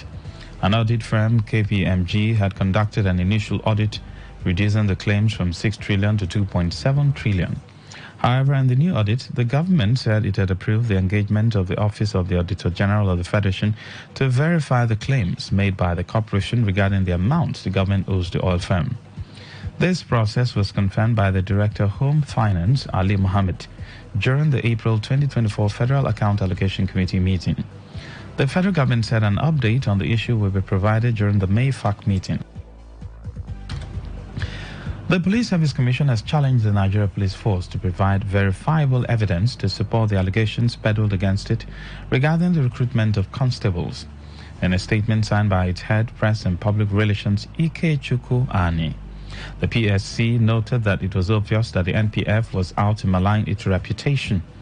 The police had, in a statement last Saturday by the force spokesperson, Muyiwa Adejobi, rejected the names of those recruited by the commission.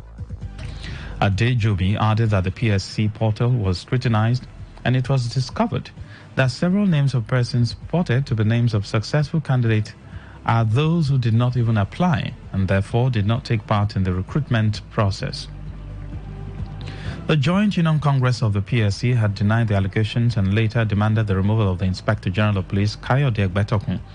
However, Egbetokun denied having any grounds to settle with the PSC, adding that his action was to ensure qualified people were recruited into the force. Responding to Egbetokun, the PSC said due process was meticulously followed throughout the exercise, asserting its responsibility to exercise full control over recruitment into the MPF. On the foreign scene, the Italian government has fined the car companies $6.4 million for allegedly branding vehicles that were made in China as being produced in Italy. DRO Automobiles misleadingly marketed cars as being produced in Italy, even though they were mostly made in China, according to the country's competition regulator. The firm said it would appeal against the fine as it had never claimed its vehicles were completely made in Italy. Southern Italy-based DR Automobiles assembles low-cost vehicles using components produced by Chinese car makers Chery, BAIC and Jack. The regulator said cars under the company's DR and Evo brands were sold as being Italian-made but were largely of Chinese origin. And that's the news. Good evening, I'm Lucky Maxwell.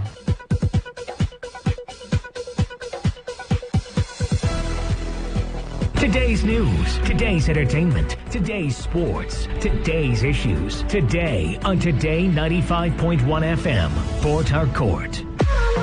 What's a successful business without sales? And what is sales without an audience? Well, do you know that you can reach 8 million listeners across 6 states in 2 geopolitical zones all at once? How? With Today 95.1 FM, you can get millions of people to know about your business. And what does that mean to you? More sales. Call 081 389 2850 now for more information.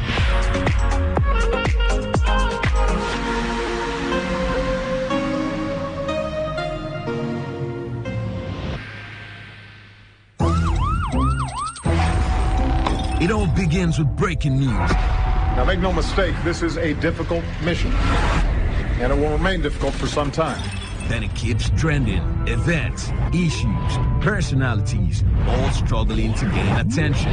But in the race for deadlines, the intrigues, power play, undercurrents are often missed or underreported. Insecurity here is basically a product of poverty. But not anymore. As the platform on radio steps in to fill the missing links on events, issues, and personalities in the news. I'm not afraid of anybody. The platform on radio serves one of the hottest topics and trending issues. Only on Today 95.1 FM. 95.1 FM. Port Harcourt. Weekdays, 4 p.m. Get on the platform on radio and be served.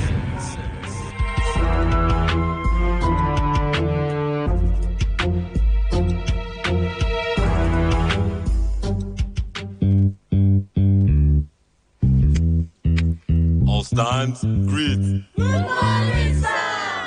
Good morning. You're welcome to Jagbajantis High School. My name is Sound Sultan, your new mathematics teacher.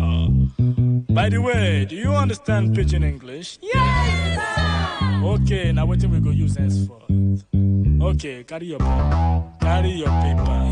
Them for my class. People of this world, them plenty. The sins of this people, many. So many. Many times plenty, multiplier. Many times plenty, multiplier. The answer you get now waiting, they make poor man they cry. The answer you get now waiting, they make rich man they mess and leaders they lie. The answer you get now waiting, they make young boys and girls join party gang. Answer you get now waiting, they make innocent man rot inside the jail. Get it, and then agree to grant and bail. Get it, oh. Everybody, join Jagbajantis, make we solve mathematics. We did about our continent, so Oyinbo say about mass, we go use big solve mathematics. So follow Jagbajantis. So ya carry by be for brotherhood. Love your neighbor as yourself, oh for objectivity. Be objective, gentlemen. For democracy. No matter how bad it is, in every military. Now M for modification of our behavior, let's stand to the same behavior. A, accountability. If you've been a chop money, I beg you take time easy. S for solidarity. Not every time we buy it, oh my share, oh. We enter new millennium. Nigerians like 120 million. One population. All right, thank you for joining us. Welcome to another wonderful edition of the platform on radio. This is where we bring in stories, trending issues. We'll bring it on the table for you to dissect. I call it the meal. That's why we have menu. So all you need to do, get your cutleries and be ready to devour. Now, for breakfast, lunch, and dinner is well cooked, well packed, hygienically cooked and packed. You must take that to the bank. So we have breakfast, lunch, And dinner, ofe onugbu is there, egusi is there, okra is there. If you want fried rice, jollof rice, coconut rice, Chinese rice, beans, porridge plantain, anything you want is there. I'm going to tell the vendors to ensure that everybody eats nyafu nyafu. All right. Let's take you on a ride.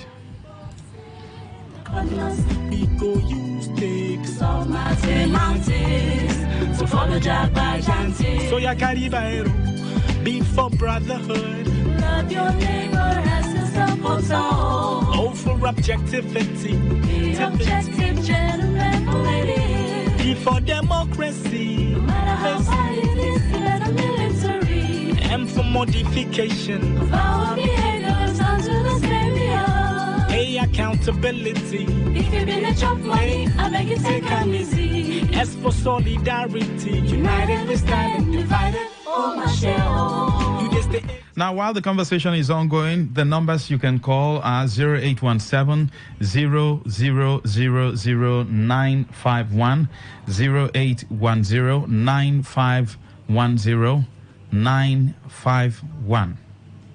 You also have message numbers 0701 9339 962. The message number accommodates WhatsApp and regular messages. All right. So basically what we'll do, we'll take a look at breakfast, dissect it, and then you can call it. Then we have lunch that you can also dissect. We'll come back to dinner, we'll do same. Then we'll combine breakfast, lunch, and dinner. I've always said all you need to do is just stay. If you want to combine all, ensure you're close to a toilet, because if you go in and come back, I can't help you. So let's get started.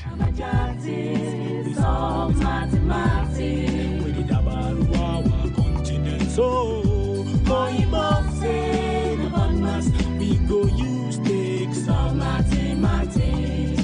So follow that by Janty. So ya carry situation in this nation, disposition, our condition, unexplainable pain in our hearts, not to mention brothers killing brothers for patience, salvation. Resolutions are made, but always made with lack of vision. Imperfection is the order as we keep seeking solutions. Only God can solve this mathematical equation. Thanks for your contribution. Now, any more questions?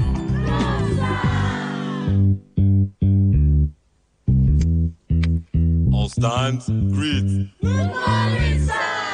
Good morning. You're welcome to Jagbajantis High School. My name is Sound Sultan, your new mathematics teacher. By the way, do you understand Pidgin English? Yes, sir. Okay, now what we go use henceforth? Okay, carry your pen. Carry your paper. Hey, them for my class. People of this world, them plenty. Shetty ball. Sins of this people, many. So many. Shetty ball. Many times plenty, multiplier. Multiplier. Many times plenty, multiplier. Multiplier. Multiply am the answer you get now waiting they make come and they cry. The answer you get now waiting they make rich man they mess and leaders they lie. The answer you get now waiting they make young boys and girls join party gang. Answer you get now waiting they make innocent man rot inside the jail. Get it. And then no agree to grant a bail. Get it. Everybody, join Jagbajantis. We solve mathematics. We did about our continent. So, Oyinbo say, about mass, we go use takes solve mathematics. So follow Jagbajantis. So ya Caribaero, A for brotherhood. Love your neighbor as yourself, O for objectivity. Be objective, gentleman, lady. D for democracy. No matter how hard it is, get a military. M for modification of our behavior, let's down to the savior. A, accountability. If you've been a chop money, I beg you take them easy. S for solidarity. All right, welcome back. So sorry, we had just little technical issue, but thank you for staying tuned. Thank you for your patience. All right. Let's kickstart with breakfast, where Governor Fubara emphasizes no crisis in River State. For lunch, IPAC opposes APC's call for state of emergency in River State, and then for dinner, federal government approves 280 billion naira for completion of Bodo Boni Road. Let's kickstart with breakfast, where Governor Siminalayi Fubara has emphasized that River State remains peaceful, contrary to insinuations of widespread crisis and an atmosphere of fear and tension. Governor Fubara made this clarification while inspecting the Omodu Iberi Omuma Road in Omuma local government area of the state. Speaking at Igbelu Junction in Omuma during the inspection, Fubara stated that government activities are functioning normally and residents are going about their legitimate businesses without hindrance. He noted that the inspection of project was intended to correct any erroneous impressions about the state's condition. The governor also mentioned that the road project initially planned to be 8 kilometers and commissioned as part of the first anniversary celebrations had to be extended to 14.6 kilometers to link the neighboring Abia state. Do you think that the political atmosphere is not affecting the state? How can the political narrative change about River State in the entire country? A few days ago, we were trending on Twitter, and then we also heard the opposition coming to say that there's war in River State. I asked a particular question: where is the war ongoing? Because I couldn't see any. However, do you think the recent political happenings is affecting or not affecting the state? Yes, good evening. Hello, Lucky Maxwell. Yes, Robert Maja, go ahead. Have a pleasant weekend ahead. You too. There's no war in the part of the world where I'm living in River State. I told you the other day that the war is an imagination by the man who said that. The governor saying there's peace. If you ask me, the peace is relative. Because to the extent that 2 persons are reported were dead in Omuma, as we speak, police have not told us. They have not told us if they have made an arrest. And that is that, but there's no war in River State. And the issue of this skirmishes is just that those who wish that they want to survive solely on our common patrimony. You are elected as provided by Nigerian Constitution, 3 years, and your time is done. State Assembly, as they call themselves, are making law that is inconsistent with Nigerian Constitution, and their followers are busy clapping hands for them. There is peace in River State. There is no war. People are going about their business. That is the position. The farmer. Thank you very much for your time. We appreciate you. Yes, good evening. Welcome. Go ahead. Hello, good evening. Oh, let's go over to the next story because I have to do it sharp. You know, we wasted some time because of technical issues.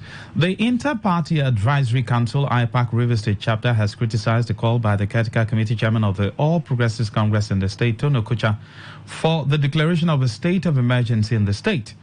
The state chairman of IPAC, Sol Suema Osaru, stated that IPAC is alarmed by this call, describing it as not only reckless but also treasonable, and condemns it entirely. Osaru emphasized that IPAC acknowledges its current political crisis, but believes it can be resolved through peaceful and democratic means.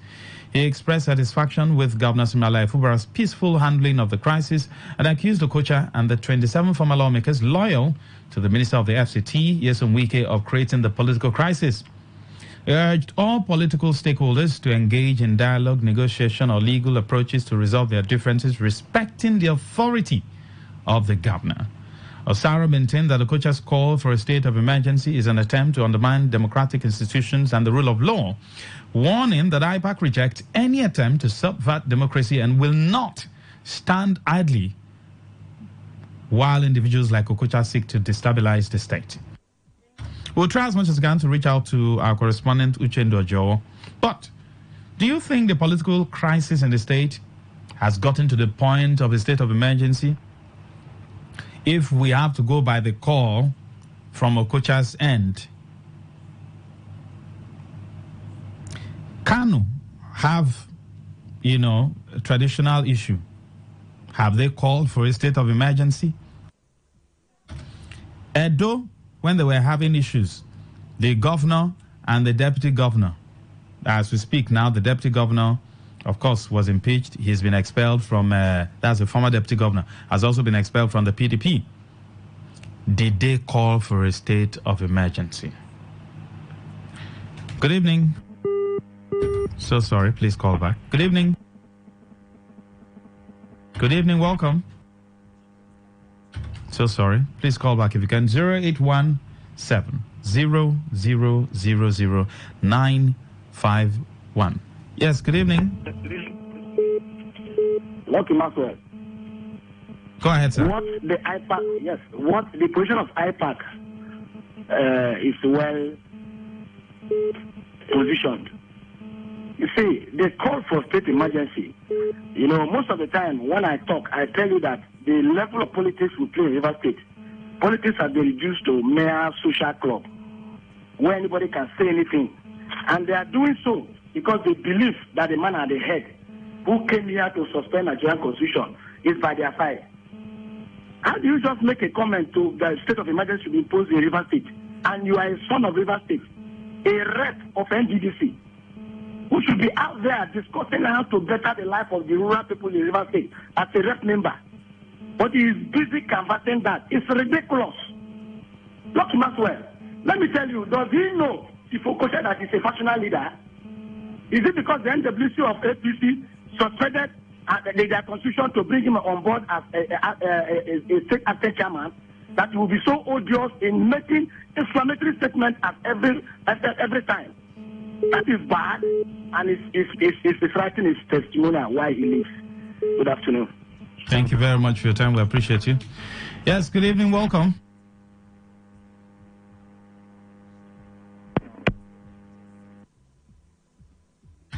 If you could help me, engineer, please, I would appreciate it. Line 1 is not network or Zilla. Yes, good evening. Hello, good evening. Yes, go ahead, sir. My name is David. Yes, please. I'm calling from Port Harcourt. I want to talk about IPAC against state officials' inflammatory comments on the declaration of state of emergency in River State. We all know that there is no state of emergency. There is no crisis in River State. There are political dogfights which has not reached that level. And so Okocha's statement is neither here nor there. And for the fact that the problem is Okocha has never won an election in River State. So he does not understand what it means for an elected position. That's why he comes out to make all that such decisions and such statements. I think the president should call him to order. It is not nice for somebody to wake up and if you go to the north, they kill almost every day on a daily basis. Nobody in all the APC states, nobody has called for a state of emergency in those places. Thank you. So why is he calling for a state of emergency? Thank you.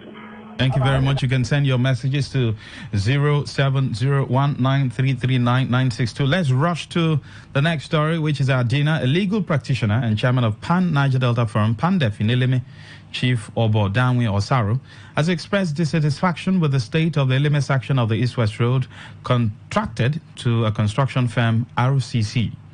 Chief Osaro, in an interview with Today FM's Alawali Sanusi, described the poor condition of the road as a national tragedy and an insult to the people of Ileme local government area and the entire Rivers Southeast Senatorial District. He emphasized that despite significant financial investment, the road remains in disrepair, attributing the ongoing setbacks to political interference.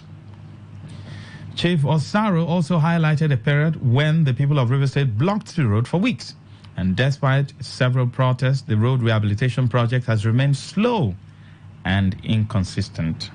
Concerning the road, the Ileme section of the East-West Road, I would say it's an embarrassment. It's a national tragedy. It's a national embarrassment. It's an insult to the sensitivities of the people of Ileme, specifically to Rivers State General. And coming down again, the entire Rivers Southeast Senatorial District. One begins to wonder why that road cannot be thin, a short time. All the humongous money that have been sunk into that place. There have been calls, pressure groups, here and there. Remember, there was a time the Rivers we blocked the roads for weeks. It took the intervention of the federal government to say, okay, we're going to do. That was why ROCC was asked to come back and all that. Again, there were hiccups. Addressing the hardship caused by the poor road condition, Chief Osaro recalled the recent national tragedy in Eleme where lives were lost in a tanker explosion. While criticizing the federal government's silence over the incident, Osaro said the government is less concerned about the lives of Eleme and Rivers people at large. Federal government did not say we are setting a day for national mourning. Nobody cares. So what kind of hardship do you want me to explain? Hardship that's more than that? Vehicles were burnt. Innocent people were burnt. Pregnant women were burnt. So put yourself in the shoes of those who that you are the person involved. Economic dislocation, social dislocation. There are times you are on that road for more than 3 hours. I'm from 11, I'm from 11. But sometimes I have important things to do. You begin to calculate. Will I come back early? Will I not come back early? So it has dislocated the socio-economic life of the people. So I had the privilege of interacting with ROCC as chairman of Eleme Employment Bureau. So I knew their challenges, which I will not disclose here, because they were seen as a company that was in the midst of political shacks.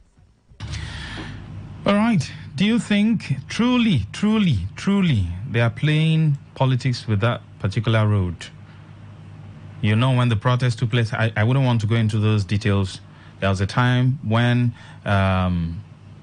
now Senate President Godswill Akpabio was the Minister of Niger Delta. He came and he said, no problem, everything will be sorted out. Till today, that road is still in disrepair. Do you think they are playing politics with that particular road? Is it the LMA people? Is it the state government? Is it the federal government? You know, when they also did some palliative work, when former Governor Wike also said, hey, companies, bring 1 naira, 2 naira. They did one small palliative work like that, knowing that that particular road, you have heavy-duty trucks going to and fro. And billions are churned out of that particular environment. Yet, the road remains in disrepair. Are we okay as a people? Are we okay as a government? What is wrong with the black man? Join the conversation. Yes, good evening. Mr. Zion. Yes, go ahead. Good evening. The only thing that is wrong with this particular set of black people is poverty. They are so poor that they have sold their conscience.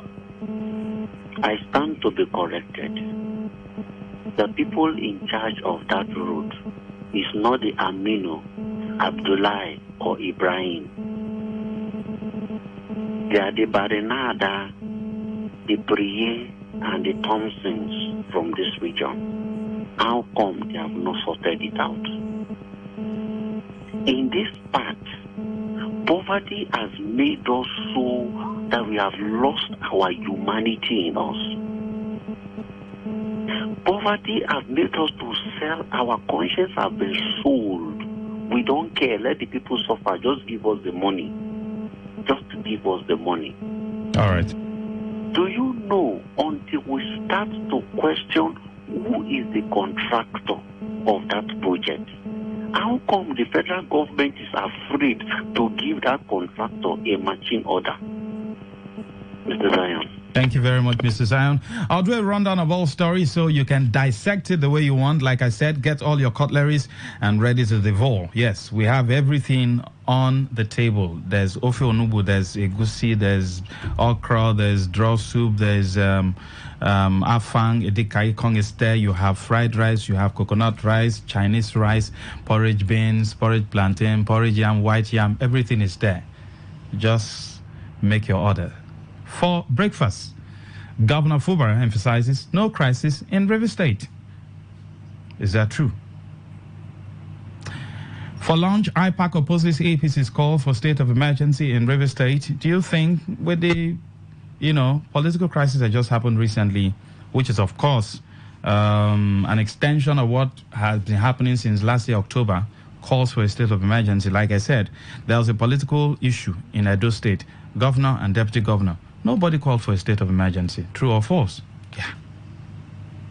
Why is Tony Kocha calling for a state of emergency here? Is it necessary? For dinner, federal government approves. Okay, let me check the one for dinner.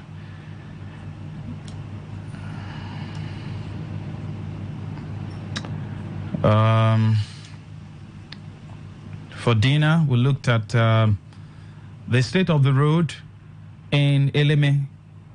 Why is it that it's taking the company so long to rehabilitate that road? There was a time former governor said, all the companies should bring 1 naira, let them do some palliative work. It didn't work. There was a time protest was held on that particular road. The road was blocked. The then Minister of the Niger Delta, who is now the Senate President, came and said, no problem, everything will be sorted out. Like someone said, that the former governor told them that, go and sleep. This issue will be sorted out. So Godswill Akpabio came there and said, why are you guys disturbing yourself? Just go and relax. We'll sort out everything. Up until now, that road is still in a disrepair state. Why is it that it's taking too long for them to fix that road, whereas billions of naira comes from that end daily? Feel free to join the conversation. Send in your messages to 0701-9339-962. All right, this one says, there's no crisis in River State. We are peacefully going about our lawful businesses. The people that have problem are those that see politics as a business. And it's like the political business is going out of their hands, so they have to raise alarm. Collins, thank you very much for your time. Send in your messages. You can go to my Facebook, Lucky Maxwell Nna. Drop your comment and thoughts there. On YouTube, Today95.1 FM. On Facebook, Today95.1 FM also. Best says, good evening, Ms. Maxwell. Nobody should take Tony Okocha serious because he's benefiting from the crisis in River State. Okay. Ernest from Woji says, if they fix the road, where will people get money from maintaining the road? People selling on the road, you want them to be hopeless? Ernest, the message not the flow again. You can resend it. The Alex says, Maxwell, let River State know from now that Tony Okocha is the #1 enemy of this state. God has cut off his expectation. All right, I'll stop there. I won't take the remaining part. Yes, good evening. Welcome. Yeah, Mr. Zion, thank you very much. For the case of Tony Okocha, they premeditated to be a serious battle in River State. That was their plan. But thank God that River State has been simplified. That even those that would have caused problems are in the sight of Governor Simfobara. Those they expected to carry guns or cause problems, they are all simplified. The voice of unity that kept River State. So Chief Tony Okocha became so frustrated. He became so depressed. He's now looking for an alloy. So able to exacerbate, thank you, which they premeditated. But I am surprised that the media is still giving Tony Okocha a voice on this kind of headline. No, don't accuse us, Mr. Zion. Please don't accuse us. We are unbiased because you people will accuse us tomorrow that we are biased when you're on this side or on this other side. So leave us alone. On this kind of headline, we are not the one calling for state of emergency. You went to your studio, nobody harassed you. Your colleagues are walking around Port Harcourt, nobody harassed you. Thank you, Mr. Zion. We have to go now. Thank you. The media. The media gave Tony Okocha this headline. Thank you, Mr. Zion. Thank you. Please leave us alone. We are not the one calling. We have not been collecting, what do you call it, political money. Clinton Kemjika says, Lucky Maxwell, I don't think calling for a state of emergency by Tony Okocha is necessary because the same Tony Okocha can come into River State and wait around freely without being attacked.